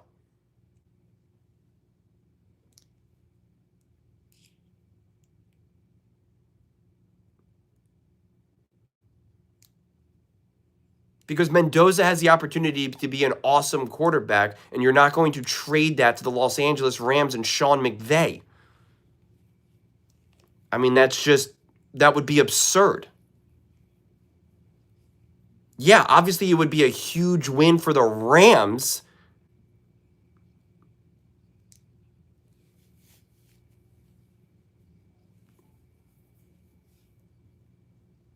I wouldn't want the 49ers. They're too injured. It's funny because I was going to pick the Rams. If I had to pick one team that was in the playoffs, I would pick the Rams because if I got one chance to win the Super Bowl, I'm like, all right, I'm going to bet on Stafford at that moment. Mendoza will fail with the Raiders. You hope that because you're a Chargers fan.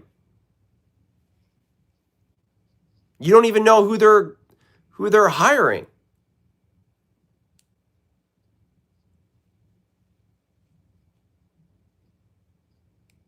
Look at this defense.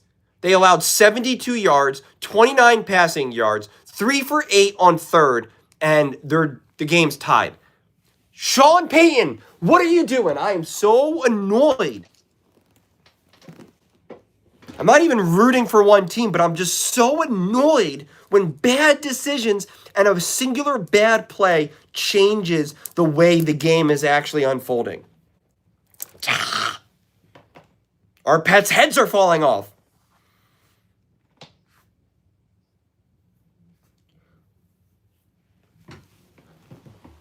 I think Josh has to at least win one championship for him to be compared among the best. If he really is as good as people say. Dude, Josh has carried his teams. His teams have failed him. He was good enough to win the 13-second game, made an unbelievable throw, 4 touchdowns to take the lead. It's not his fault he lost that game. It wasn't his fault that they lost in 23. It wasn't his fault that they lost in 24. And you know what?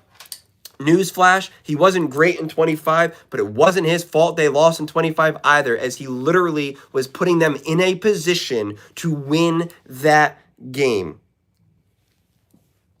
I'm so sorry. It hurts so many people's feelings. Their O-line was not worse than the Chargers.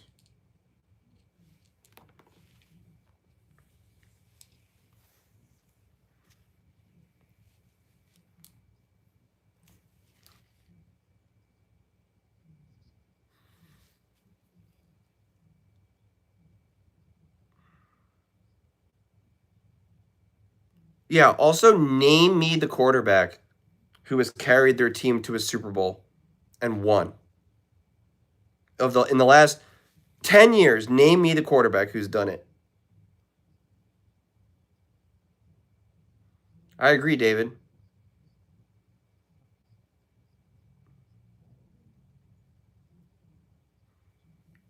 Hey, man, that'd be great. I'll hire you guys. I'll become the coach and hire you. Eli Manning carried his team. Are you joking right now? I hope you're joking. Are you trolling me right now?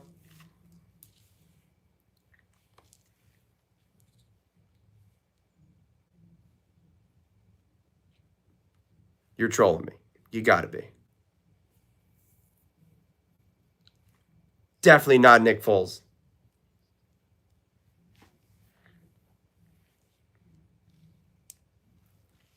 That defense was so dominant, it was literally Spags' defense who shut down Tom Brady. He shut down the most prolific offense in the NFL, in like the history of the NFL. Those guys were just dominating teams. And then Spags, the master that he is, shuts down Tom Brady in the Super Bowl.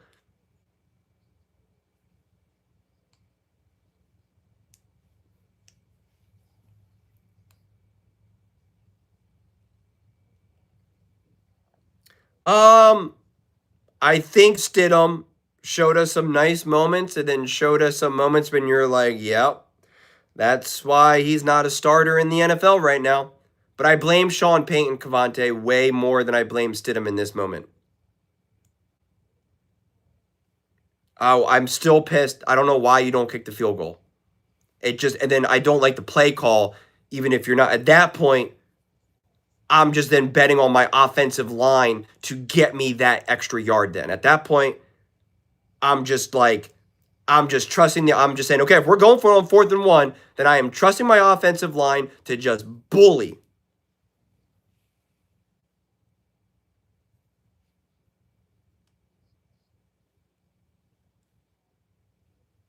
The Bills are a disaster right now. Everything that's been coming out there makes no sense.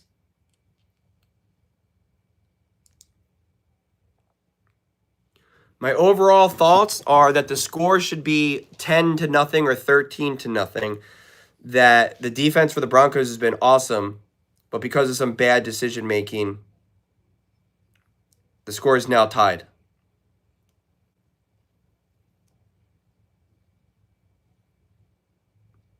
That Pats team was insane. Look, it's tough for Stiddy to jump at the AFC Championship like that, no matter the amount of time you got to practice. Yeah, I agree. I don't know. I don't think the Mike McDaniel would be a good head coach for the Bills. The Bills need a culture. They need organization, and that is not what Mike McDaniel brings. They should have brought in a Jesse Minter to be the defensive head coach and then hire Mike McDaniel. I think that would have been great.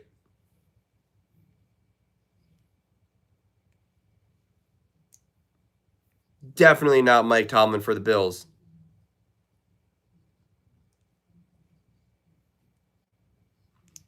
Spags was Spags when Mahomes was literally in like elementary school. You realize that? Spags is out there winning Super Bowls, shutting down Tom Brady, while Patrick Mahomes is like 10 years old, learning long division.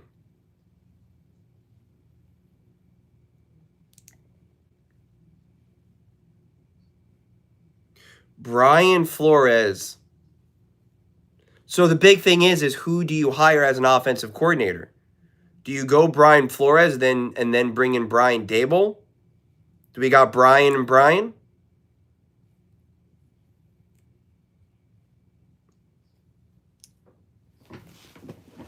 It seems like Buffalo wants a Clint Kubiak.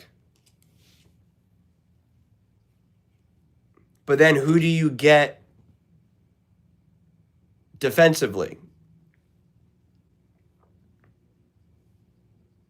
Your defense did give up 33 points to the Broncos.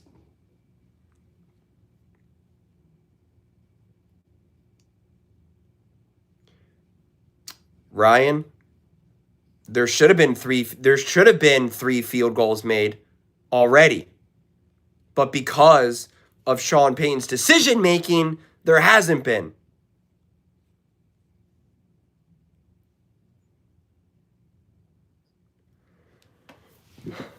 I don't know, because it's always tough when you have these great coordinators that are working under great coaches, or when you have coordinators working under great coaches and they don't call plays. So he's not calling plays. Sean McVay is. But it's interesting because Mike McDaniel worked with Shanahan, and Shanahan was calling plays. So they obviously clearly had a really collaborative relationship.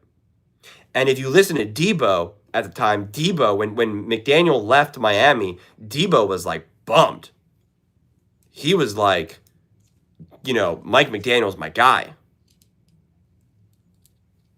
So I think it's always tough in those types of situations. That's why the interviews actually really do matter, because you really do got to get a feel for who the coordinator is.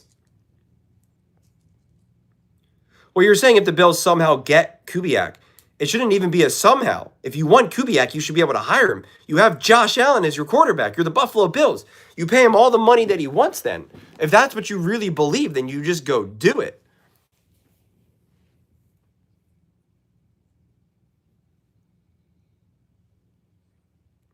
Yeah, and now the Eagles, they're all over the place too. All right, kicking off, start of the second half. 7-7. Taken to the 30 and hit to the wall. Who do you think is the best fit in Baltimore as an OC?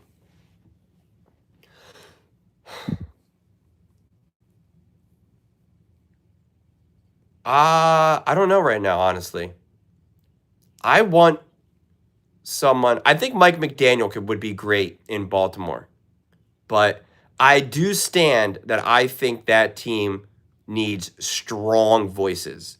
Strong voices that holds people accountable. And you could say Jesse Minter does that, and since he's the head coach, he'll be able to do that on defense and offense. But I don't think it can be understated how a team like a Ben Johnson would be able to bring the discipline and the accountability that I just feel that Ravens team needs. When you've been as good as they've been and have them come up short in the playoffs, and when you see how some of their games unfold and how they play and how, it's just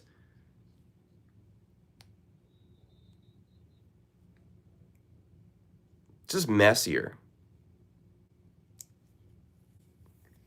I think Cliff Kingsbury is trying to get a head coaching job because he left Jaden Daniels in the Commanders just to now be a OC somewhere else.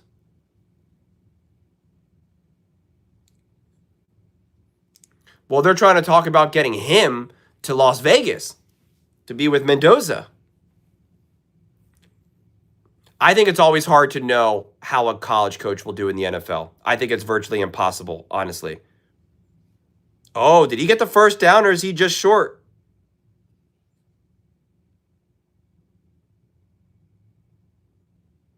Oh, they gave it to him. Yeah, they gave him the first down.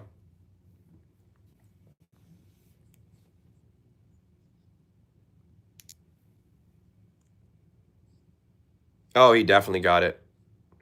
Well, actually, I don't know now. Yeah. Alrighty. 1st and 10.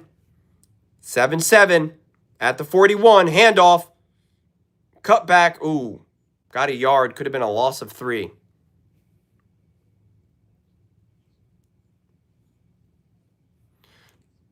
Yeah, I think it's too soon to say that Kingsbury isn't a good head coach. He was part of a terrible organization, the Cardinals, and a quarterback in Kyler Murray who had no desire to actually contribute with that team in a meaningful way. And when everyone was healthy, that team was awesome. They were the best team in the NFL. They were like 8-0, 8-1, and then everyone got injured. Oh, that's a big first down run.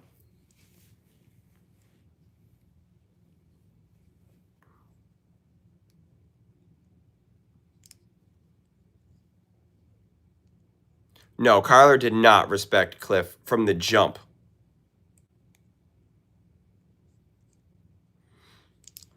Yeah, well, now the Patriots are running downhill. It does look a little snowy there. Are there flurries in the air right now?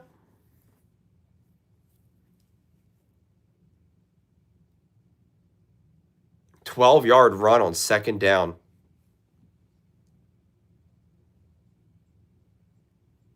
Oh, yeah. Another like 4 yards or so, 5 yards. I don't know if it's just me. It just feels like such a shortage of coaches to go around. So, like, who will really help these terrible teams get stable? The fact it's funny because I think there's actually kind of better offensive coaches, better coaches than we've seen in a while. The fact he's even still a starting quarterback is dumb. Jacoby is better. Kyler was immature then too. Kyler was definitely immature then. But again, make no mistake about it. That team got decimated with injuries like back-to-back years.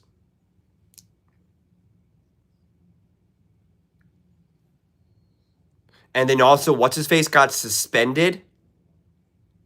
Hopkins got suspended, I'm pretty sure.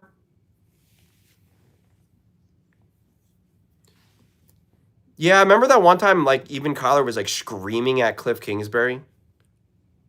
They did not get along. At all. This is a huge 3rd and long. I mean, like, every moment right now is huge. Baker was also suspended for PEDs. Oh, Drake May using his legs. Oh, he's off. Wow.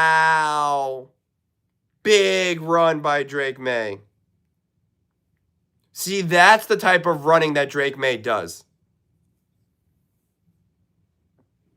Well, thank you, Christopher. I appreciate it.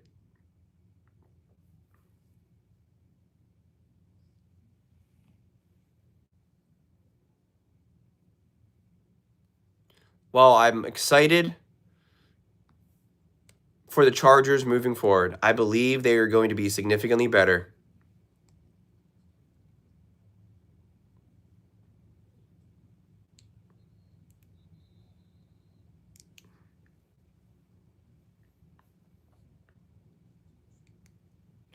I mean, why Caleb wasn't running more was also bizarre.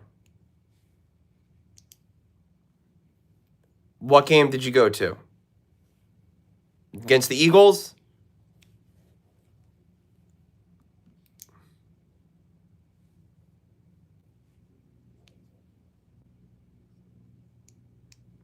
So the Giants?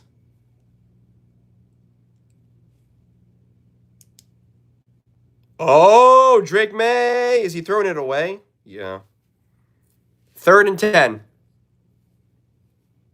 Well, that was on the road, wasn't it? Was that at Giants Stadium? I thought that was on the road. Because wasn't that Jackson Dart's first game?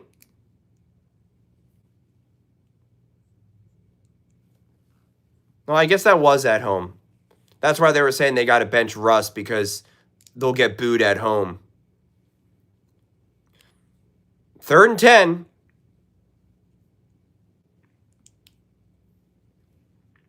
I mean, it's obviously a chip shot field goal, but I don't know. It's snowy. It's windy. It's cold.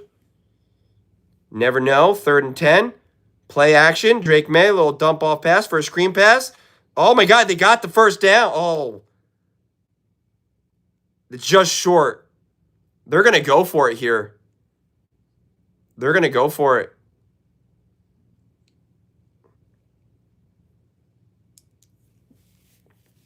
I don't see how they're not going to go for it.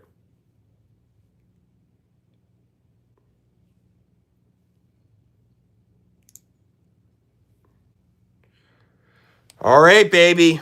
4th and a literal inch. Can the Broncos stop them?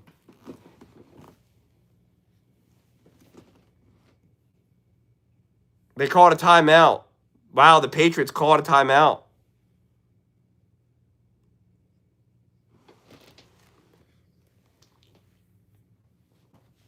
Wow. It was a great game, and the way the Giants fans supported their new... Yeah. Well, they were ready for Jackson Dart for sure. It looks pretty cold in Denver. Looks a lot colder today than it did last week. I don't remember anyone really bundled up in the Bills game.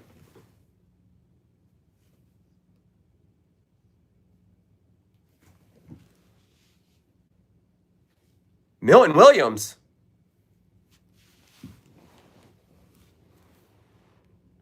Fourth and 1. No idea. Asking the wrong person. I know 32 degrees Fahrenheit is 0 degrees Celsius.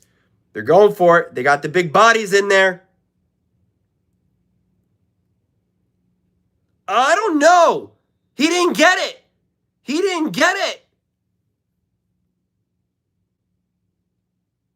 He did not get it.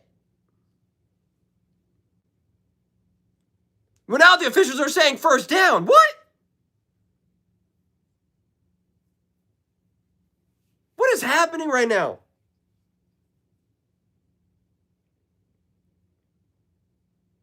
He did not get it. He did not get it. He is short without a doubt. There's no way. 74 is report eligible. Wait, throw the flag. Oh my gosh, I was about to say, how are they not challenging this? What is happening? He clearly did not get that.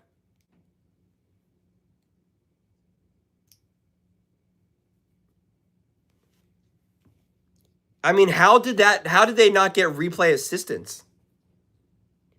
He clearly gets stopped, and the forward momentum is stopped too.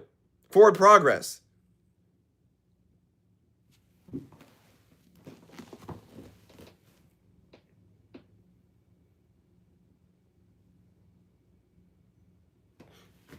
Guys, I have been so irritable lately. I want to go insane right now. I just want a game. I just want things to make sense. Okay? Play calling doesn't make sense. Conversations don't make sense. The comments don't make sense. The officiating doesn't make sense. Nothing anyone is saying makes sense. I was talking to my mom earlier today, and she likes birds, and we were looking at the birds, and I was like, "Oh, Mom, I think that's an oriole outside." And she's like, "Yeah, the blue jay." And I said, "No, the oriole." And she goes, "Yeah, the blue jay." And I go, "What are you talking about? I'm saying the oriole. Why do you keep saying blue jay right now?" And she's like, "I don't know, my head hurts right now." And I'm like, "Oh my God, I can't even have a regular conversation about a bird." She's like, "Aren't orioles blue?" And I'm like, "No, and you know that. What are you talking about?" And then Sean Payton doesn't kick the field goal. And then someone says that I'm biased for Josh Allen. in an argument where I said that the Ravens stopped Josh Allen. I don't get it. I don't get it. Then people say that Aaron Rodgers is overrated and bailed out by his defense when he had bad defenses practically his entire career. I don't get it. I don't get it. And then someone said, don't blame Mike McCarthy for the losses in Dallas, that they won 12 games 3 years in a row. Blame Jerry Jones. And it's like, Jerry Jones built the team that got you 12 wins 3 years in a row. So what are you talking about? What are you talking about? I don't get it. I don't get it. I don't get it. I don't get it. I just need things to make sense for more than 2 minutes. Can I just get things to make sense? The ruling on the field stands. That is not a first down.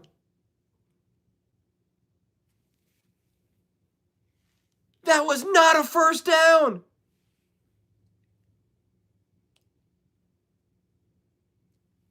Wow.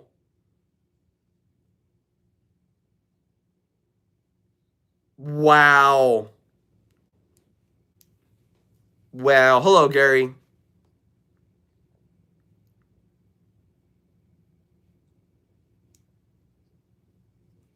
I don't even understand.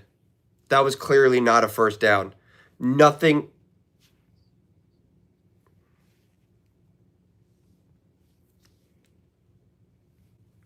Now, the TV ref even said they should have done a measurement.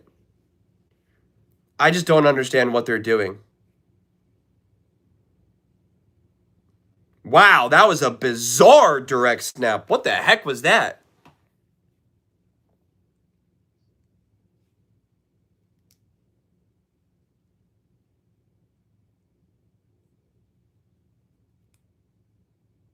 I'm starting to sound like my mom? How am I starting to sound like my mom?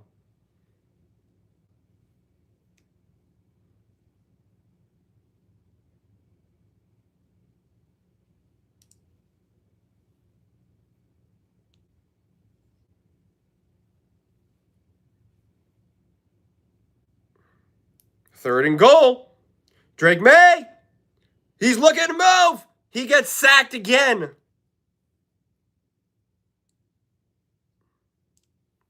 Fourth and goal. And now they send the field goal unit out. You guys didn't like my whole rant about why I just want things to make sense? They're kicking the field goal. But it should be no field goal. The score should be 7-7 still.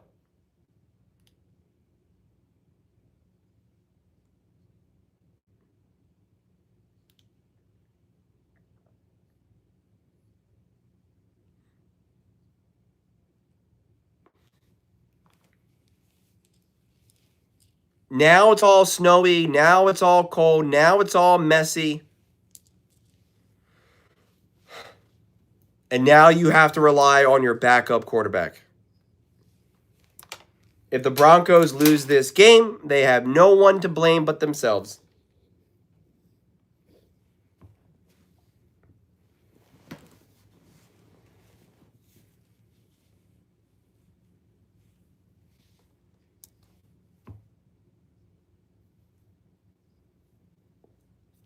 I mean, Josh Allen scored 30 on this team. The score is 10-0, and they were gifted a touchdown and a field goal. I'm just saying. What do I know? I'm just watching the game.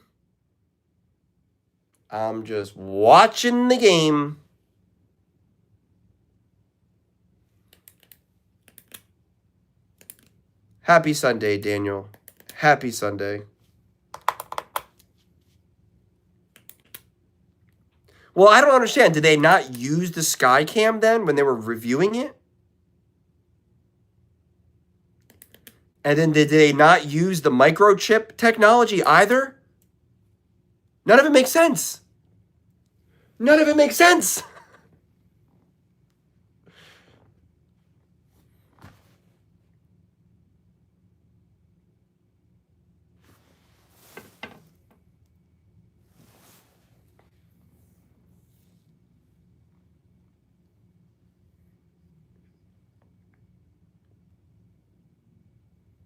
The sky cam?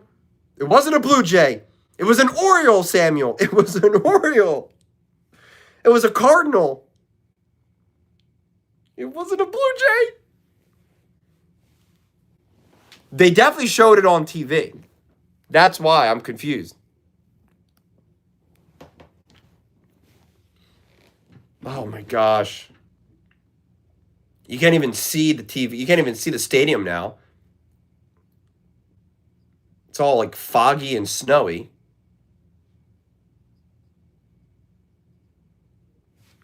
Well, Mike McDonald is hoping that he can turn it into a defensive game and swallow up Matthew Stafford.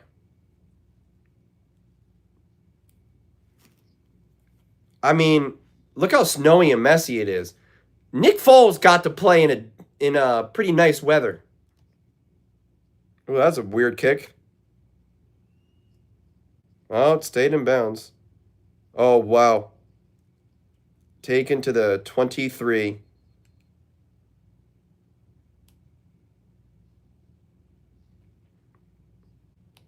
It's interesting you're more interested in the Clint and Shula matchup, and I'm more interested in the McVay-McDonald matchup. Especially considering you've been so high on Mike McDonald.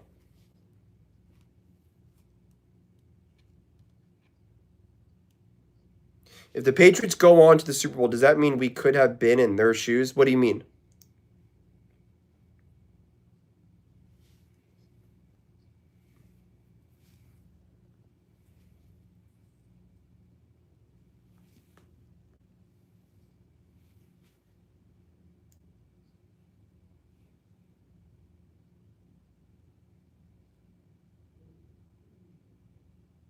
Did Bryant ever come back?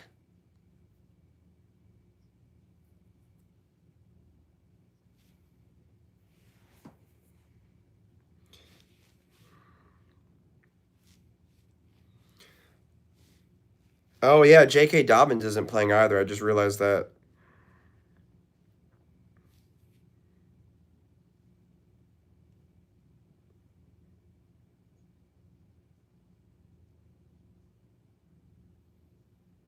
Second and 8. Flurries. 11-mile-per-hour winds, 24 degrees Fahrenheit. Oh, my God, and a drop pass. Wow. Wow. How do you drop that ball?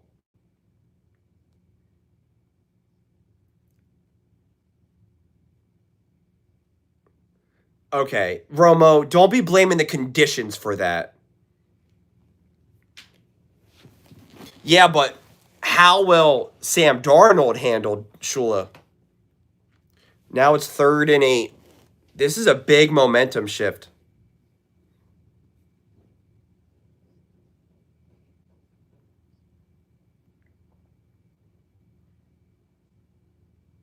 Not even close.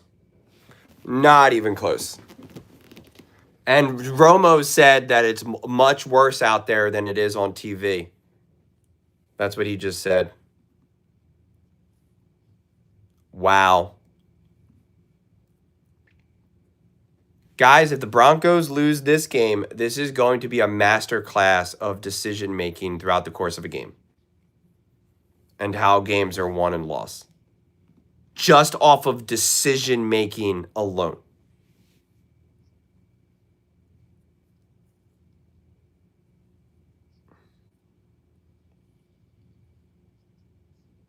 Oh, good tackle.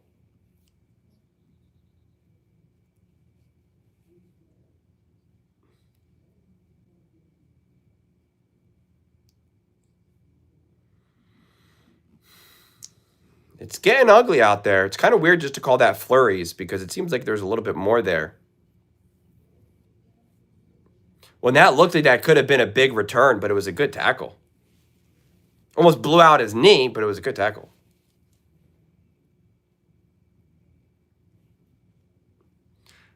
I'm so annoyed. I gotta stop. Can someone tell me how to be less annoyed right now?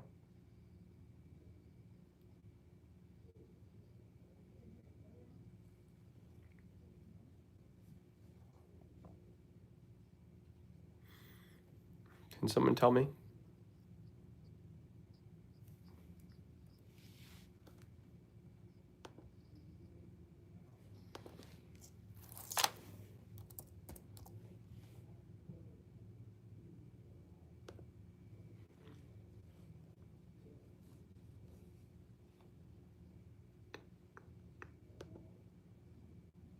A couple jumping jacks, Wim Hof breathing. I used to do that. I actually took a class, ironically.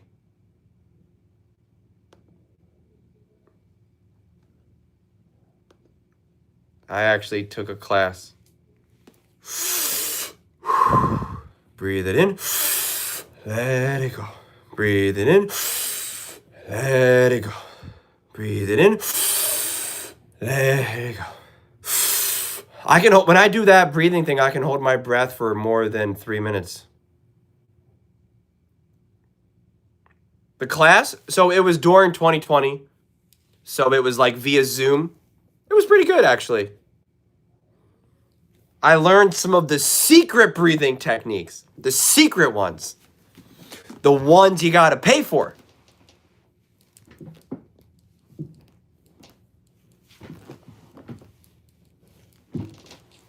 I don't like cold plunges. Yeah, the 3 minutes, the way you do is, and then when you hold your breath, you breathe in, and then you let go, and then you hold your breath. So you don't take a deep breath and hold. You hold it with like neutral. Thank you, Smoo. I really appreciate your one-on-one convos you have with viewers. Many people don't bother with that, but you do and have honest and smart convos. I believe your goal in the community you're making. Well, I really appreciate that. I'm going to screenshot that. Whoa, the new screenshot is kind of crazy. I just updated my phone. I really appreciate that, truly. Thank you. I strongly believe if we had Bo, we would have... Oh, absolutely. I mean, think about it. The score is 10-7 with a backup quarterback. The score should be 13-0. That's why I'm so annoyed. And I swear, I'm not really rooting for the Broncos. Like, I super high on the Patriots and Drake May. I just don't like the feeling that when a team that should be winning isn't winning, because then it just changes things. It's just something about it feels unsatisfying. Whoa. It's getting worse.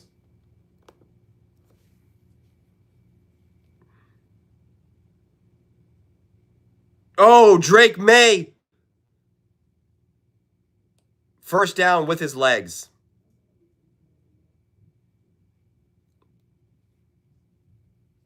Wow. Wow. They're not even trying at all with Drake May's legs.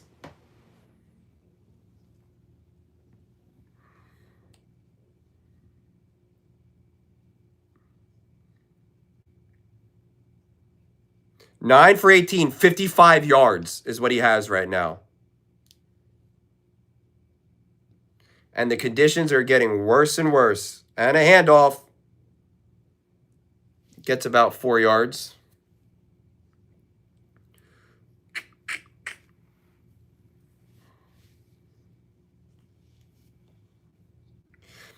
You can see it's really starting to build up on the field too, the snow. That's why I don't know how you can call this flurries. Flurries. That's what I'm saying. You can see this is more than flurries. You can see it building up on their clothes, on the field. This is like legit snow here. Oh, flea flicker! Oh! Oh, he's got him! Wow.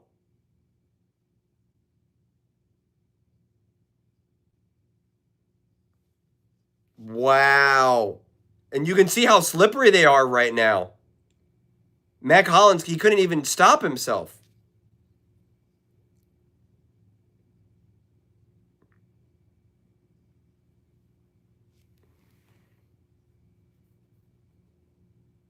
Wow. Now they're at the 31. Broncos need to force a turnover.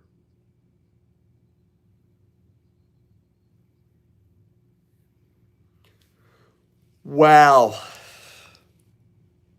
The Broncos are going to be in such a tough spot here. They could be down by 2 scores in the fourth quarter. Conditions getting worse. Backup quarterback.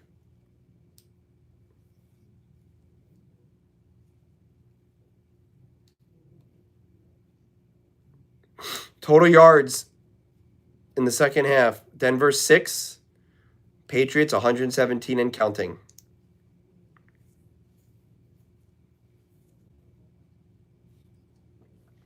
Oh, missed booty. 3rd and 6. If you're Denver, you have to hold them to a field goal. You have to hold them to a field goal.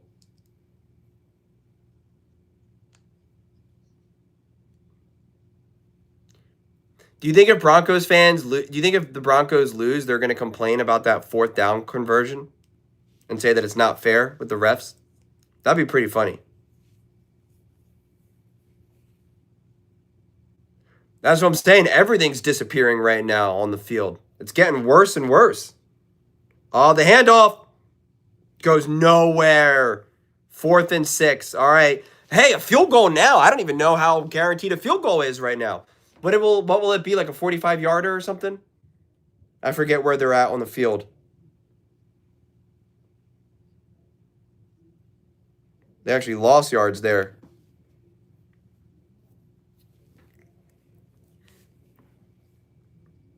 It's getting windy. It's snowing. It's a 46-yard attempt. Yeah. This is huge.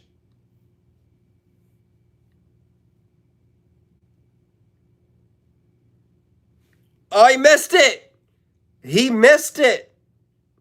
That's huge. Now they get good field position too.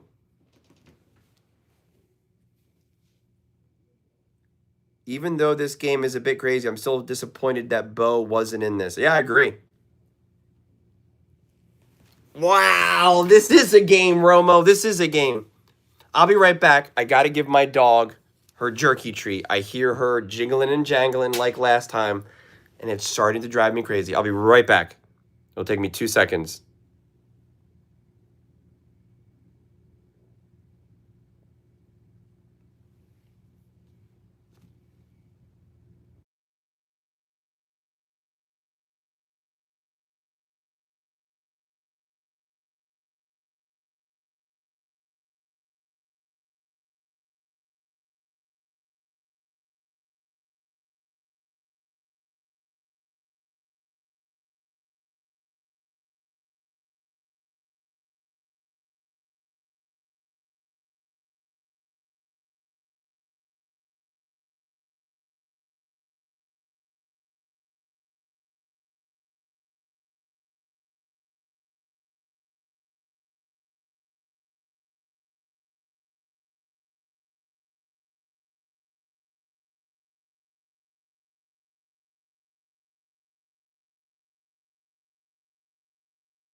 I'm here.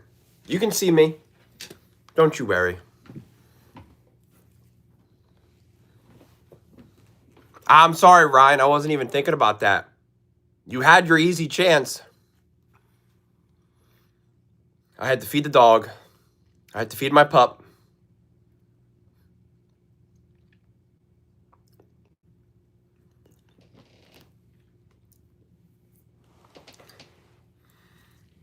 And get some water.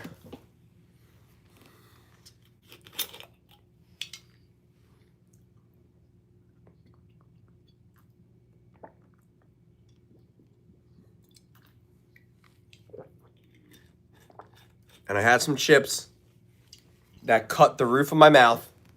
I can't even eat chips now without them cutting the roof of my mouth. That's what I'm saying. Nothing is making sense for me. Nothing. Can a man eat some sweet potato chips without cutting the roof of his mouth?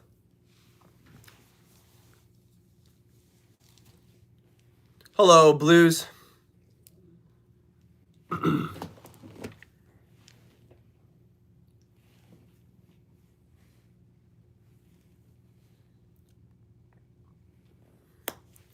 Look at this weather now. I wonder how the weather is holding up for the Seattle-Los Angeles game. They're putting off fireworks. You can't even see the fireworks.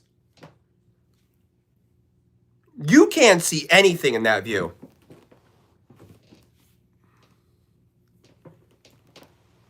This is like a blizzard. Wow, they're even showing us the fake numbers right now.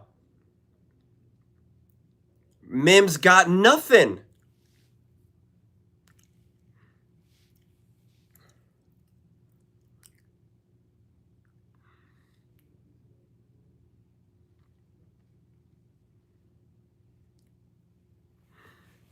Thank you, Tracy. Can you please get off the screen so we can watch the football game?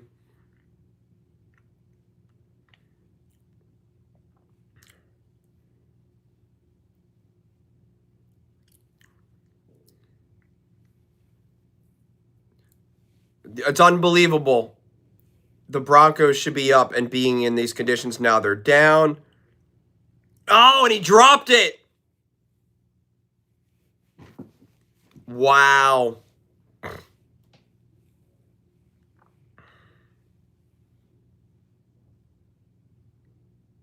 Wow. That was a great throw. He just straight up dropped it. How many inches did you get, Blues, for the snow in central New York?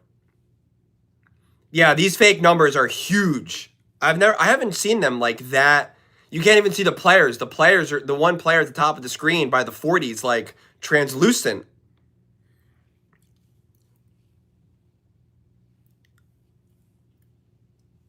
Touchback. 14 inches. I feel like that's not bad. I thought they were calling for like 2 feet.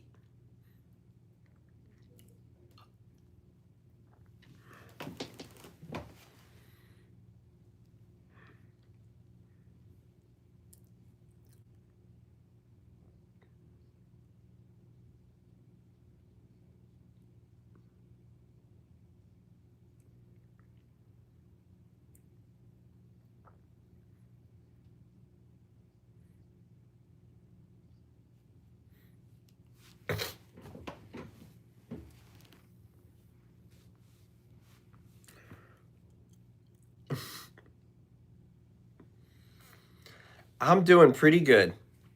I'm a little annoyed because I want to watch higher quality football. And I feel like I haven't. And I look forward to these games so much.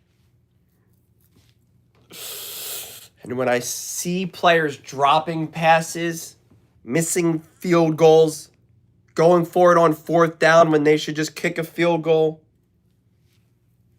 bad refereeing, it makes me really angry. Twin, I hate to say it, but these playoffs were great, but now it's like underwhelming.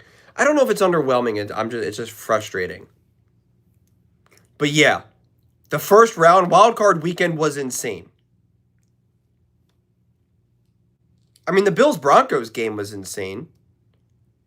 The Bears Rams game was pretty crazy. I don't know if I could say insane. It had insane moments. This is so dumb by CBS. Take the fake numbers off. The players are running through them. It's like a Sega video game. Sega video game is clearer. The Broncos need to get a turnover because they have not been better. The Broncos have been better, actually. That's the thing. They've just gifted the Patriots points.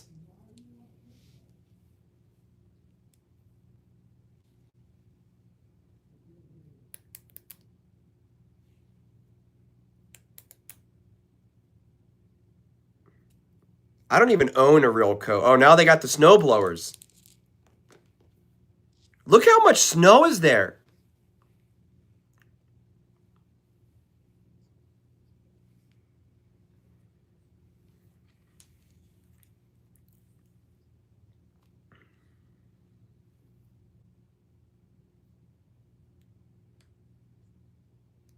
Now it doesn't look as bad visually.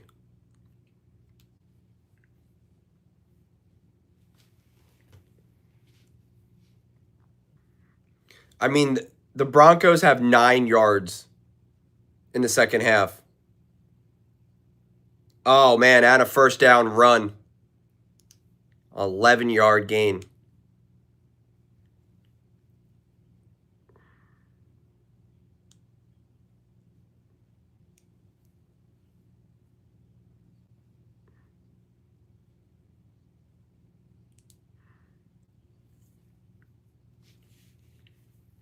Can they stop showing us the sideline reporters and just let us see the game? I mean, it is so annoying. You don't need to zoom in to the sideline reporter to tell us that the weather's bad. We can see. We can see. Or just tell us, and we can still watch the game, you know? No, she's not.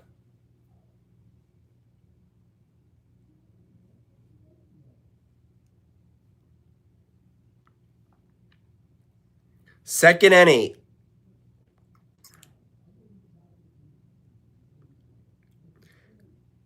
So you know what the problem is, as Travis pointed out too? Because they keep putting these superimposed numbers on there, the screen is all jittery and the players are all jittery. And just that run, for a second, the running back was like translucent, and then it looked like he fell down onto the ground, but he was on his feet. So I don't even know what I'm watching right now. I don't need to see the numbers. I get it. I'm a little confused. I'll be a little lost. That's what makes it a little fun. But I'm even more confused and lost when you're phasing in and out of existence right now. It's like Back to the Future. Oh, Drake May! Oh, he got slipped up. He got sacked.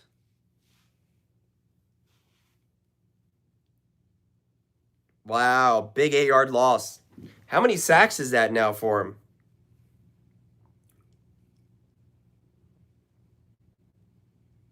Drake May is 10 for 20, 86 yards, 5 sacks, and a 61 rating. 5 carries, 64 yards. And they're losing. The Broncos.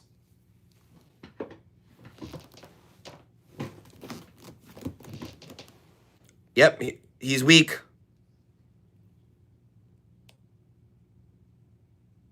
Out of bounds. At about the 30? 30. First and 10. At the 30. 10-7 game. In the fourth. Wild. Honestly, I wish they had Super Bowls in bad conditions too. And I wish this, they had like snowy Super Bowls like this. Well, because it's all because of the fumble by Stidham. I mean, that's really what, they literally gifted them a touchdown. So at the minimum or at the maximum, whichever direction, the score should be 10-3.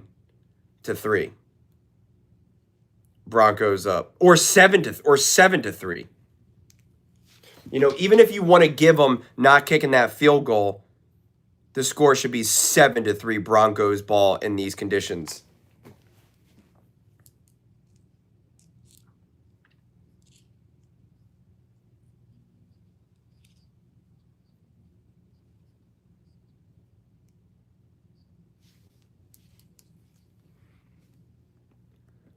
Buddy, nobody wants to hear you talk.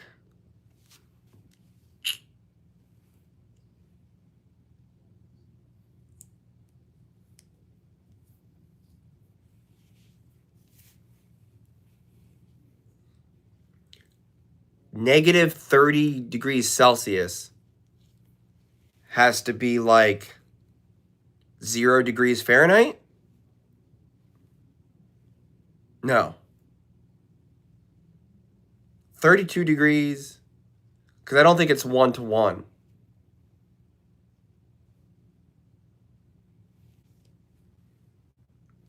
Dave, I can say with full confidence I have no idea what you're talking about.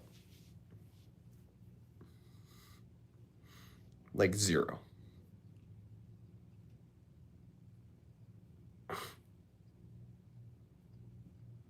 It's negative 40 Celsius.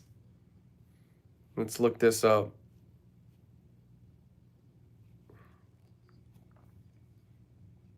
Negative 40 Celsius. Oh my gosh.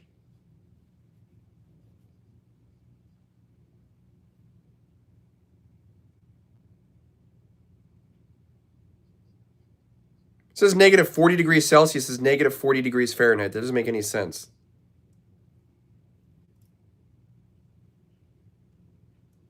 How does that make sense?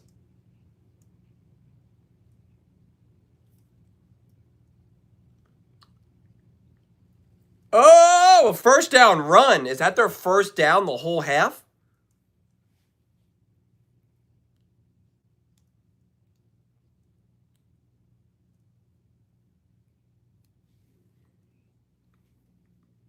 Ooh, he just ran right away from him with Harvey.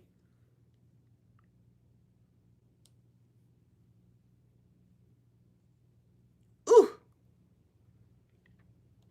They didn't give him the first down. 2nd and 1.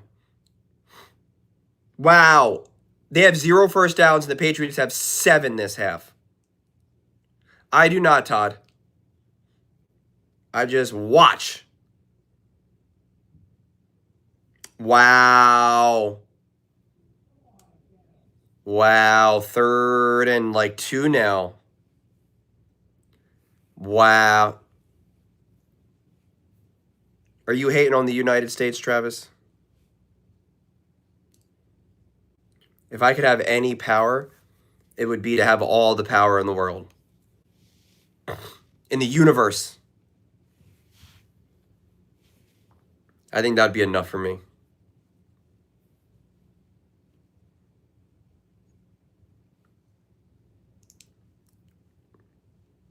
Oh, look, they took the numbers off the field, Travis.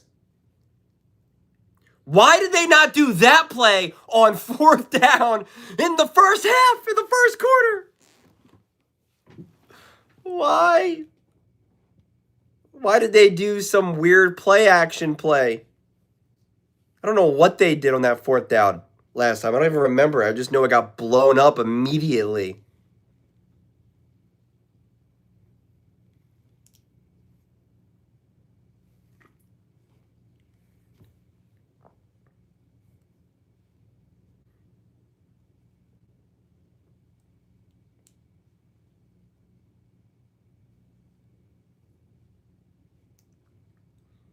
Oh, Jarrett Stidham!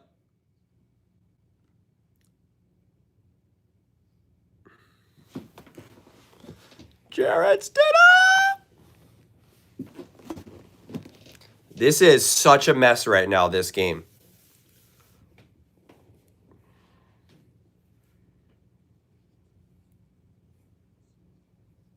Yeah, nobody's open there.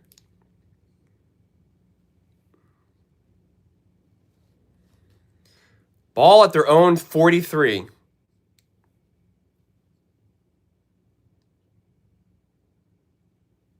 I'll be Dr. Manhattan.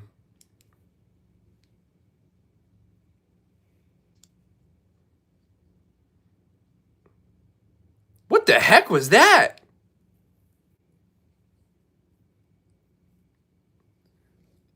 At this point, just keep handing the ball off because I don't know what that was. I feel like this game's over now. I feel like we can't even get like an actual exciting finish. At this point, hand the ball off or just do some runs with Stidham because I don't even know what they're trying to do here.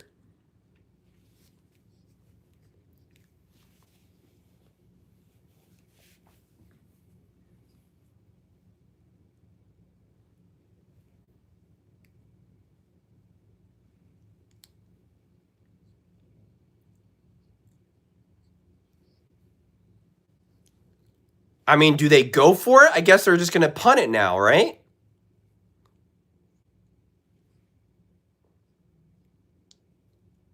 Yeah, they're going to punt it.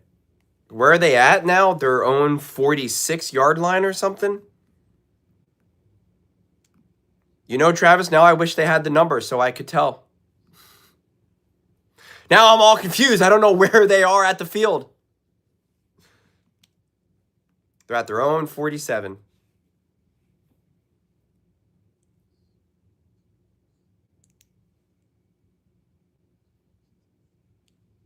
Oh, it's a good punt, I think. I love a good snow game too, but I like when the teams can actually play in the snow. Like what we saw with Josh Allen and Joe Burrow. This right now, this literally looks like a high school football game when the talent is clearly not good enough to fill up an entire team.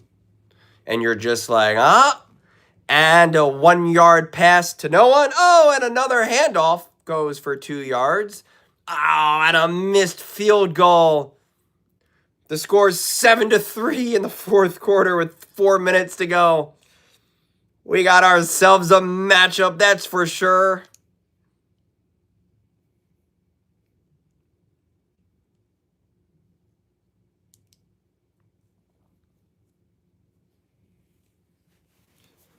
Well, the thing is, they've been getting the pressure on them.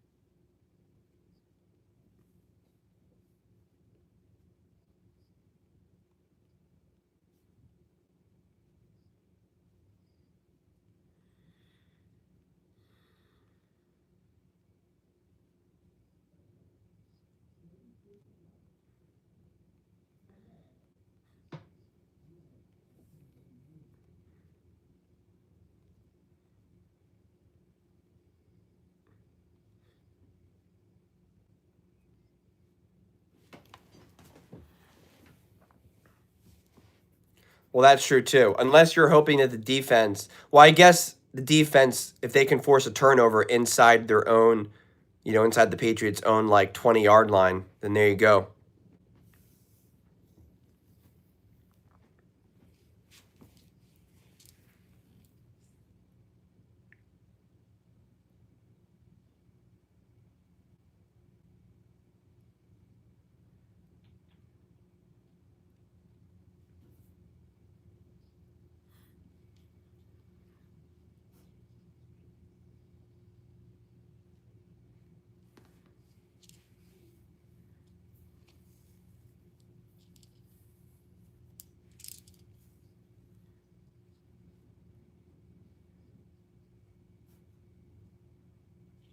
Well, this is the conditions to do it. I can't think of a year when I've had less excitement over the Super Bowl outside maybe the Seahawks with Darnold. There isn't a single interesting storyline. Well, that is definitely the most interesting storyline is Darnold. I mean, I guess technically you can make the argument Stidham. As much of a believer in Drake May and the Patriots, I don't think that's an interesting storyline necessarily. There's nothing really necessarily interesting about an up-and-coming quarterback to potentially win a Super Bowl like that. Stidham would technically be interesting because you're like, can they win? But like watching this game, I don't think you really feel. Oh my God, he slipped! Oh, and then he slips! Wow, what the heck was that? They just had back-to-back slips. Wow, look at this. So he slips right away. And Drake May is like, uh-oh. And then Drake May slips. Wow. All right, this is game on. This is game on. 2nd and 13. At the 5.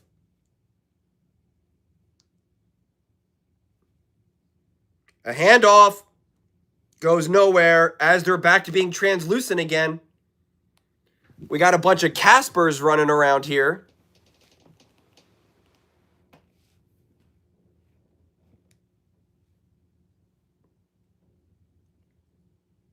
If I'm Josh McDaniels, that's not a tough call. I'm keeping the ball in Drake May's hands. I'm just handing it off, or I'm not throwing. I'm trusting my defense. Stidham isn't doing nothing here.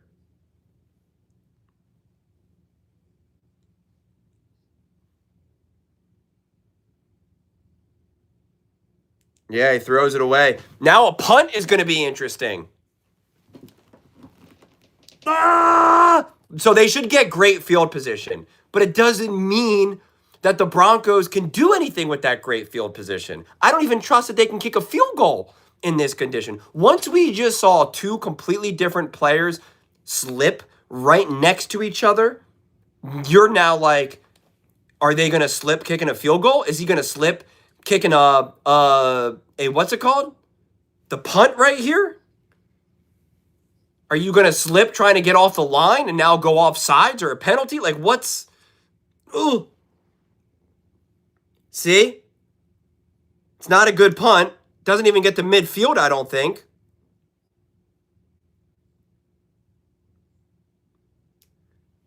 They have no idea where the ball went. Romo's saying they have no idea.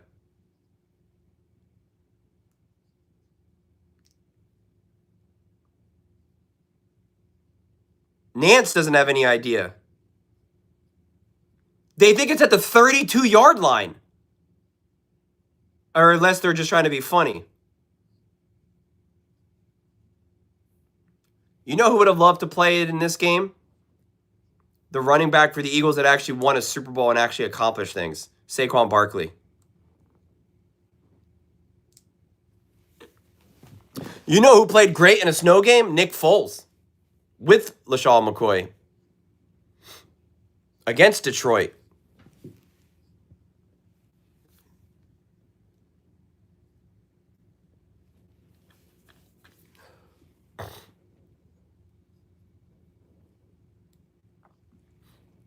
So where are they? They're at the 33. So they're technically in field goal range, but also not in field goal range.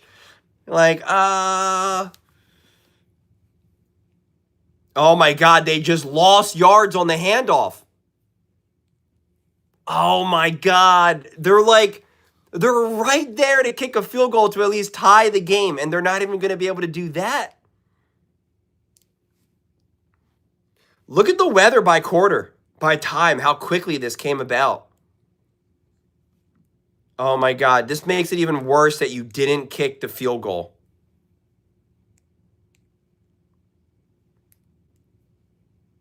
Yeah, Buffalo would be thriving in this conditions.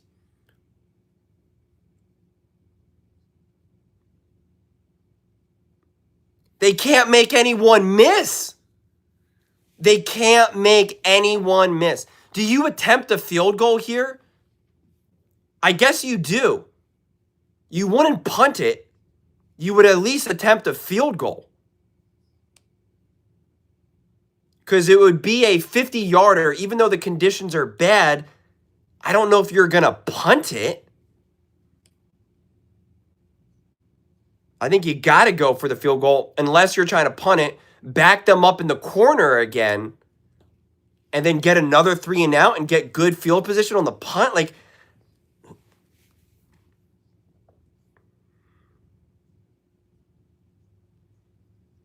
oh! Oh, it's so close. He didn't get the first down. But they are definitely in field goal range. It's going to be a what? A 40-yarder now?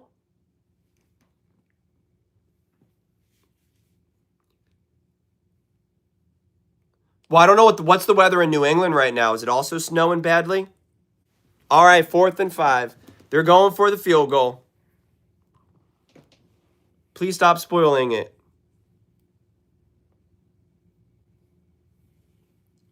You guys got to stop saying things happening before they happen. He absolutely missed it.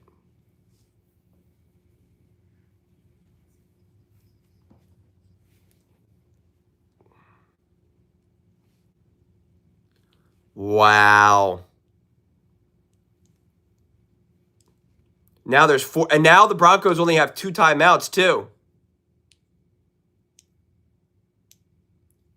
Jeremiah, nobody cares about Patrick Mahomes. Nobody talked about Patrick Mahomes this entire stream.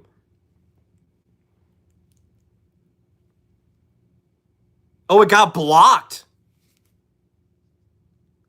It got blocked.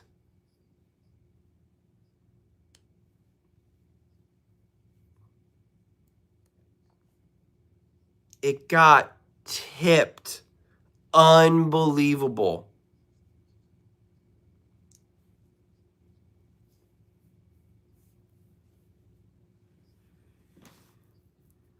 Now they're on their own 35, but if they punt, they'll at least get it to Broncos' own 30, which means they still now have to go all the way down the field. So now you really got to force a 3 and out or a turnover.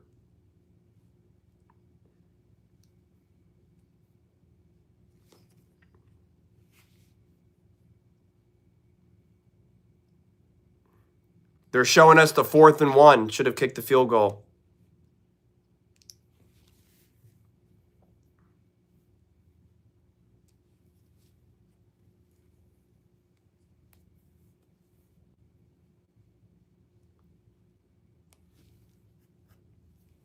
Second and 8. Oh! Swallowed up.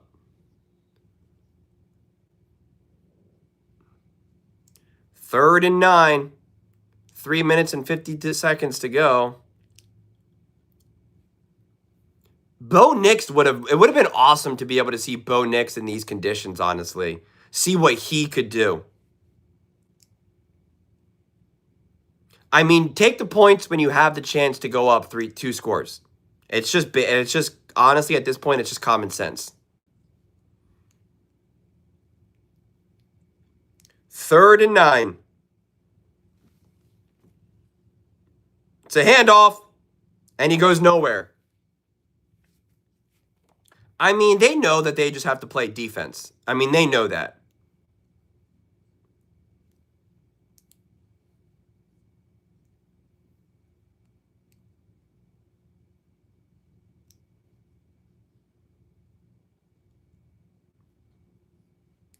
Now the big thing is for the Broncos, are there any plays for them to break free? That, if you slip a tackle, do you rip off a 45-yard run or something,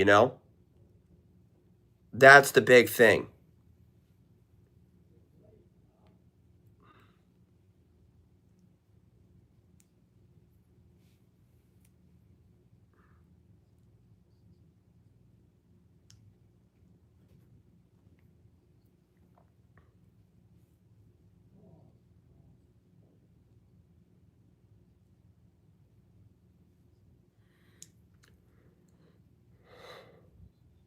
(10-7), 4th and 10. Oh, New England called a timeout. Why did New England call a timeout here?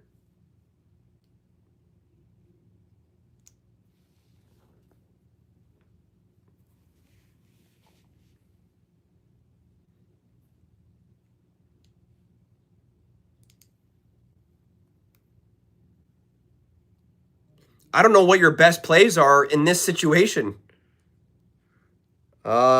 It's a decent punt.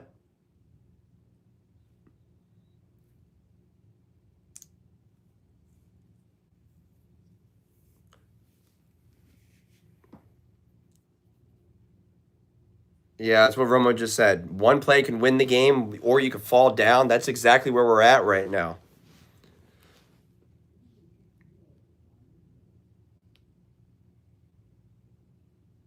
First and 10, 3 minutes to go. Where are they at the field?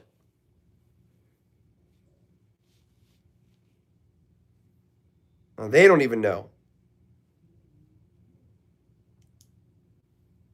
The NFL has to do a little bit better of a job of knowing this and telling us here. Ball on their own 32.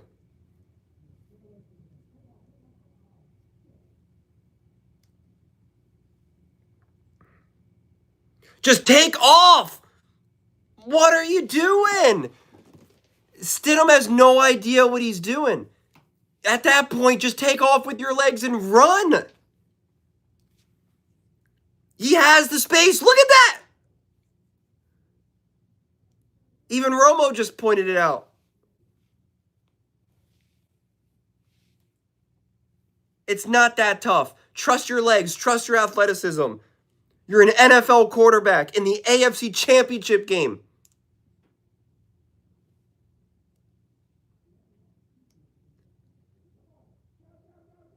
They could have had multiple men on the field.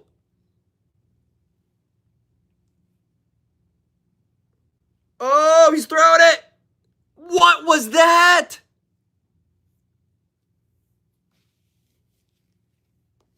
That is just bad. All right, buddy. I'm gonna silence you. It's been fun.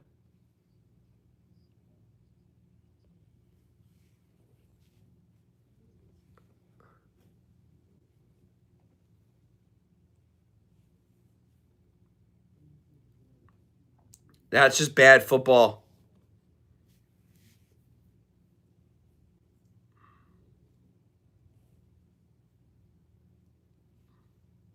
Wow.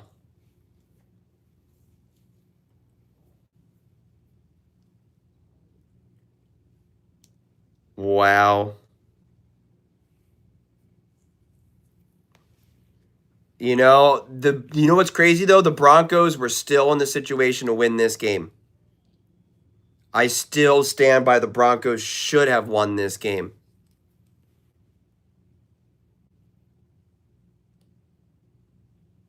No, you're not blaming snow on this game. We're not blaming this game on the snow. We see quarterbacks play great in the snow all the time.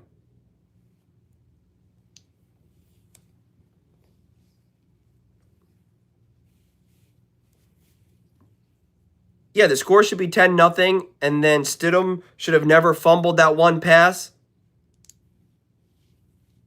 And the score should be like 10-3.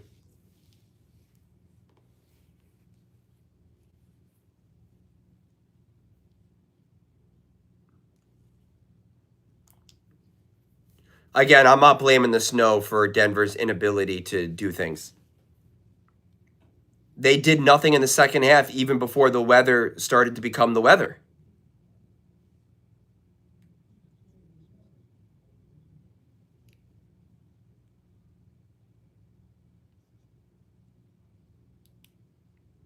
I think they only got like one first down.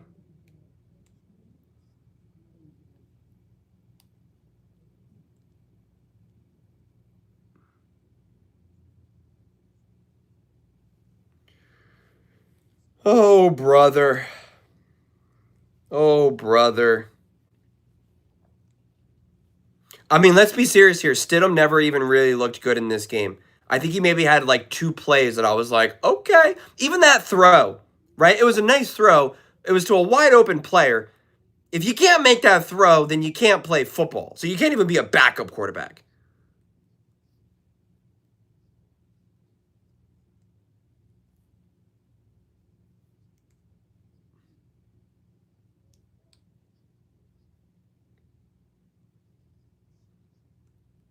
Yeah. Again, he made another nice throw where he kind of stepped up in the pocket and kind of threw it where I was like, okay, he's looking comfortable. He's looking composed. And then it went all downhill as soon as they went for it on fourth down and didn't get it.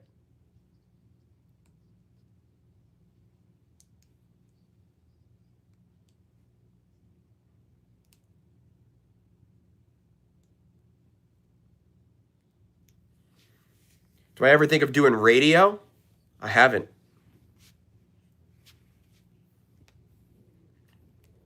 I love YouTube.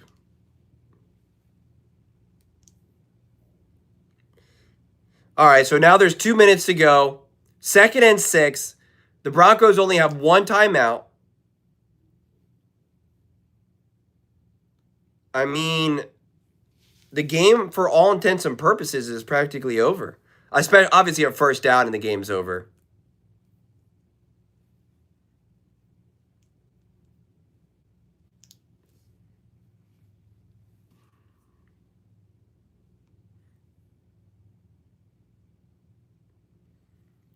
So now they call a timeout. It's going to be 3rd and 6. There's a minute 56. So if they stop them, the Broncos can get the ball back with about a minute to go.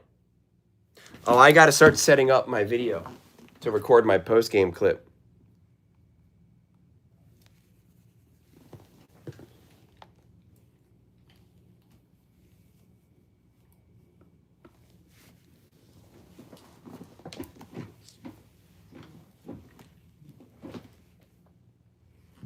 Third and 6. I hope they stop him here so we get a little bit of action, last minute action. I want, we get a little drama in here.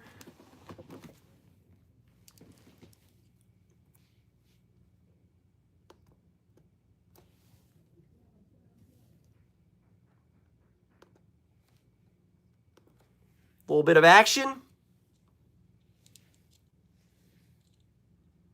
Oh, Drake May! Oh! He got the first down. That's the game.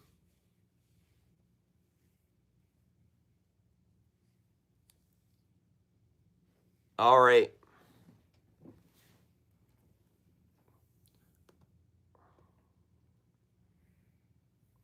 I mean, that's a really easy play for Drake May. He's just had one man to beat, and he just had to just run. He didn't have to do anything. Wow.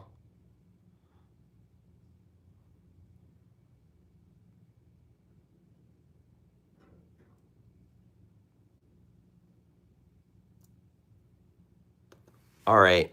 I got to go make my video. So you can listen to me, but I'm going to cut the video.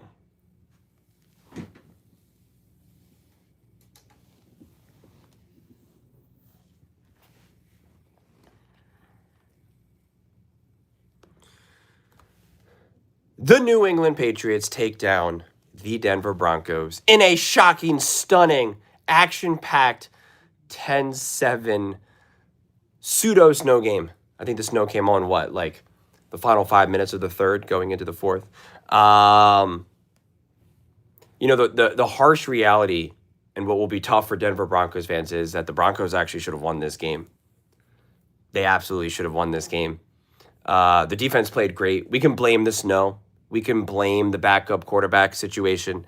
But the reality is that they had a chance to go up 10-0 and kick that field goal. That alone puts this game in a completely different balance. Obviously, we could say that, okay, now it's 10-10. But that alone changes everything. Not to mention the way how then the play calling unfolded to continue throughout the course of the game that then leads to the Stidham backwards pass, I guess is what it was officially called. And then it was an easy walk-in touchdown for Drake May because they got the ball at the 15-yard line, the 20-yard line, which then gives the Broncos should have been in a situation where they were up 10-0, 10-3, 13-3. All the other options were on the table, and instead, because of the actions of the Denver Broncos, because of Sean Payton's decision-making, you lose 10-7. 10-7. Pretty crazy. And, it's funny because I'm doing this now and I'm live streaming and I see a bunch of clowns in the comment section being like, oh, Drake May is going to the Super Bowl before Josh Allen. And it's like, the score is 10-7. The score is 10-7. And with a backup quarterback, you were still in a position to take down Drake May and the New England Patriots. But because of the decision-making, you're not. That's really what it comes down to. It wasn't unbelievable playmaking. It wasn't even because of bad playing by the Broncos or bad play even by Stidham, who, again, clearly did not play great.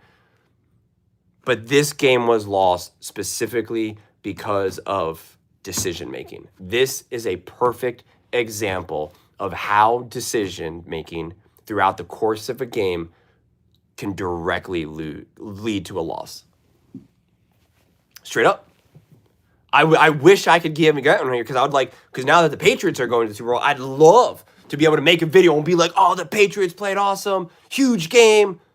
And it's like, the defense has played well, but it's hard to praise the New England Patriots defense going up against Jarrett Stidham. And that, like the one interception was like, what the heck was that? The Broncos dropping a couple passes here and there. I think the biggest thing was Drake May's legs in that entire game. But I mean, even before the weather got bad in the second half, the Broncos literally couldn't even get a first down. I think their first down actually finally came when the weather was bad. But I mean, yeah. The Patriots had 12 first downs. The Broncos had 11 first downs. The Patriots had 2 passing first downs. 2 passing first downs. Like that's what I'm trying to emphasize here. I mean, it was all because of that easy turnover touchdown. That game is lost because of that. It was the only touchdown that the Patriots scored. That was the only time that the Patriots were even in that spot to really be in a position to score throughout that whole course of that game. So it just becomes bad football. It just becomes bad football. And I think that's such a crushing way to lose a game, any game, let alone the AFC Championship game. I think the one silver lining about losing a game like this is that it kind of, to a degree, popped the illusion maybe that you should feel confident about trying to win the Super Bowl with Jarrett Stidham. I mean, Jarrett Stidham looked good for a minute, and then it was just like you got a front row seat into, yeah, that's a backup quarterback. Yep, that is a backup quarterback. But, I mean, they struggled to run the ball.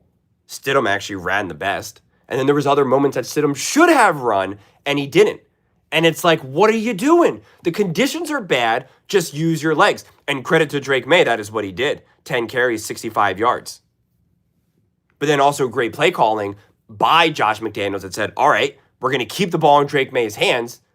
He's going to roll out and just run and have one man to beat. Great play call. Iced the game, won the game, game over. Play calling and decision-making matters so much. More often than not, that is the difference between winning and losing. It's not the magic of Drake May. It's not the magic of Patrick Mahomes. It's not the magic of Lamar. It's not the magic of Jalen. It's not the magic of Saquon. It's not the What was the play call? What was the decision that was made in the most important moments? We've now just watched back-to-back playoff games lost because of bad decision-making in crucial moments. Ben Johnson, Sean Payton. You have a chance to go up 10-0 at home in an AFC Championship game, a game where your defense is playing great and you have a backup quarterback. That is a massive victory. That is a massive victory. Take it. Take that opportunity. Take it. Okay? Take it. It's a gift. You have the opportunity, and this is what I even said in this game, because I was live streaming and I said, take those points, because at the very minimum, if your quarterback, your backup quarterback, makes some sort of mistake, or the Broncos just get gashed in a singular moment where the Patriots make a great play, you'll still be up by at least 3 in a doomsday scenario. And then literally you have the doomsday scenario where your quarterback coughs up the ball and the Patriots get an easy touchdown. Now you're down, or now you're tied. And now when you're tied with a backup quarterback, that already feels like you're losing. Let's be honest here. Let's be honest here. And you can make the argument that that now puts pressure on a Stidham in that moment, which then led to this extra chaos. So it's just bad, man. It's weird to feel like this was a heartbreaker, considering you had a backup quarterback, and it always felt a little weird, and you lose 10-7. But I watched this game the whole time I'm watching this game, and I'm just like, Broncos should have won this game.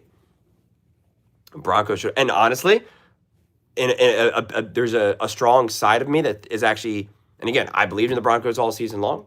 I was excited for the Broncos. I was, really excited, obviously with Bo Nix, but ultimately, I also want to watch a great Super Bowl, and I'm like, at least I feel like Drake May can be great and it can be elite in the Super Bowl. Watching this game, going into the Super Bowl, I would have not had any degree of confidence that the Broncos offensively were going to pull anything together. I'm just being completely honest. I do not feel that way with the New England Patriots. I'm like, okay, great. At least I get to see Drake May in the Super Bowl. I'm really excited to see what that can look like. I'm excited to see what that can look like. I'm excited to see what type of magic Drake May has, whether he's going up against the Seahawks or the Rams. That I can find interesting. And I was a big proponent of the Jarrett Stidham storyline. I had been pushing the Denver Broncos from the jump. I did not like what I saw throughout the course of this game. I loved what I saw defensively. You got to Drake May 5 times, and you were hitting him all game as well. I mean, you held him 10 for 21, 86 yards. And again, do not blame the snow. The snow impacted this a little bit, of course, but you held back Drake May. And he really only gashed you on a couple runs. Half his yards came from one big 28-yard run.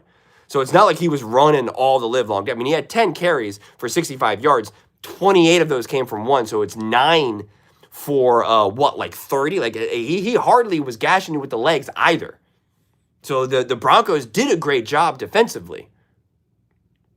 They really did. And so that was exciting and great to see. But don't let anyone trick you into believing that the weather is what ultimately caused the game that we saw. It got weird, no doubt about it with the weather. No doubt about it. But that's not the whole story. It's just not. It's just it's just not. So decision making, man. Decision making, but shout out to the New England Patriots for making the right decisions, for making the right plays when they needed to.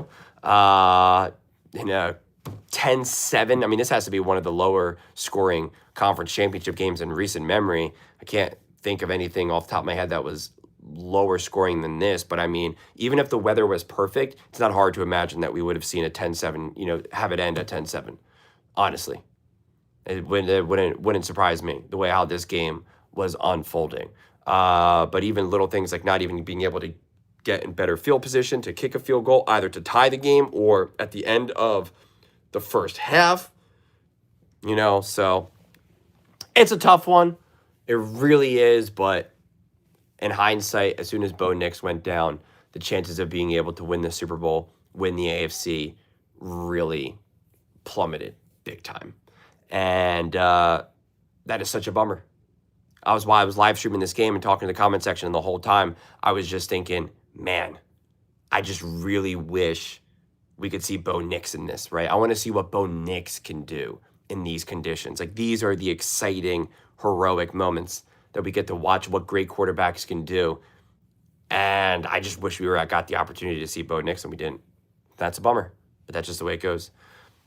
But those are just my thoughts. I'd absolutely love to hear yours. What do you guys all think about the Denver Broncos falling to the New England Patriots 10-7? Let me know your thoughts. I read every single comment. So whether you agree with me or disagree with me, either way, let's get in some discussions. Let's get in some fights. But ultimately, let's just have some fun. And please do consider subscribing. We're building an amazing community here, and I absolutely love to see you part of it. I want to build something that we all generally feel connected to. Something that we're really excited to be part of. I think we're all on our way to doing it. Please don't forget to give this video a thumbs up, as it really does help the visibility and the algorithm. Thank you so much. See you next time. All right, I got to get this video out, and then I'm going to have to exit out of this stream and then do it for the Seahawks game.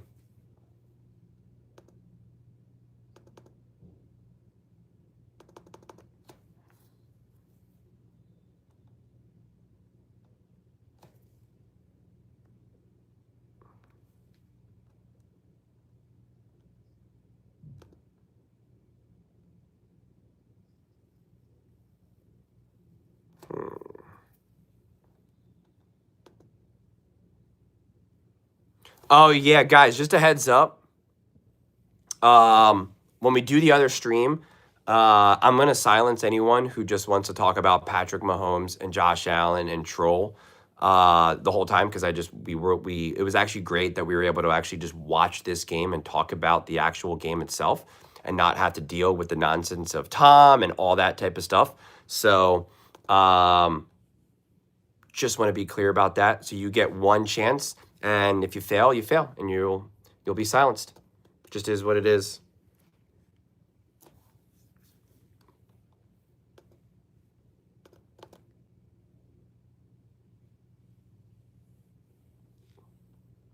John, literally nobody cares. Just so we're clear. Nobody cares.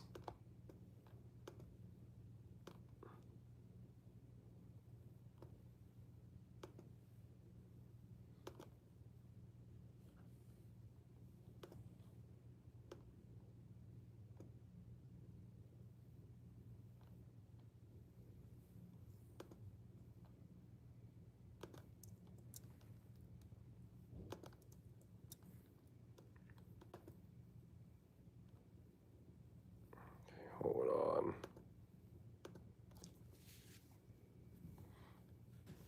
on. Denver Broncos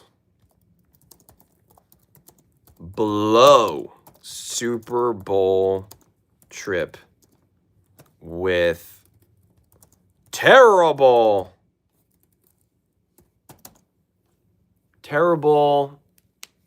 decision making, play calling. Oh, bye, Tom.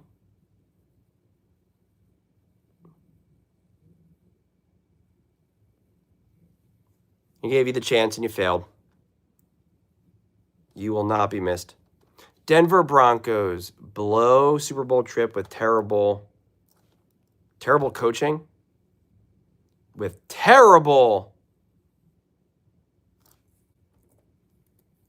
I'll just say terrible coaching.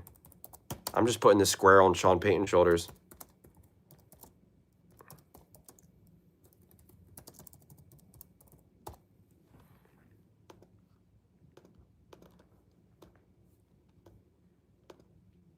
All right.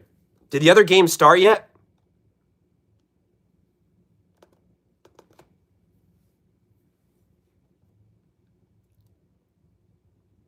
All right, good. I'm trying to get this out. Denver Broncos blow Super Bowl trip with terrible coaching. NFL postgame reaction. Oops, that's not what I wanted to do. What channel is the other game on? Is that on Fox, right, with Tom Brady? This one was on CBS.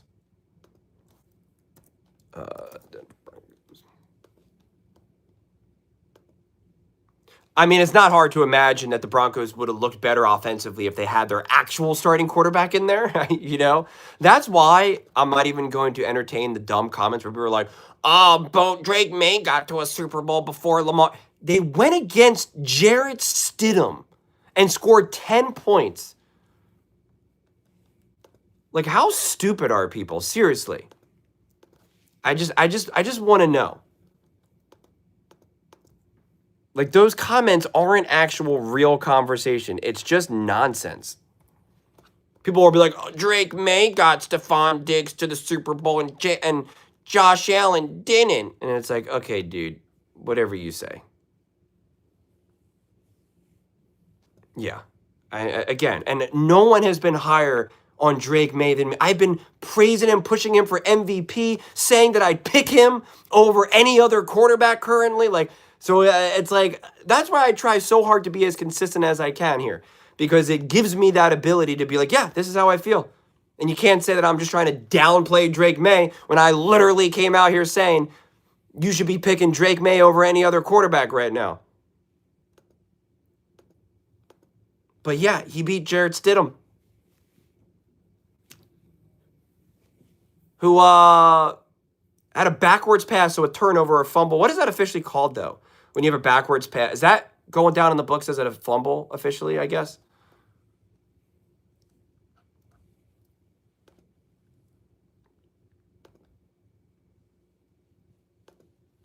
I assume that goes down in the books as a fumble, right? Yeah.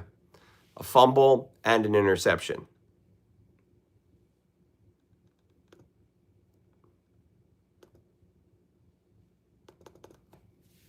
It's just weird because a backwards pass shouldn't really be called a fumble. It should be called something else. It should have its own designation if we're being serious here.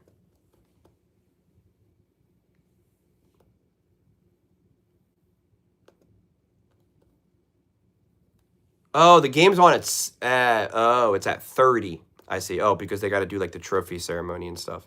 Here I am trying my best to do it all quickly. Okay.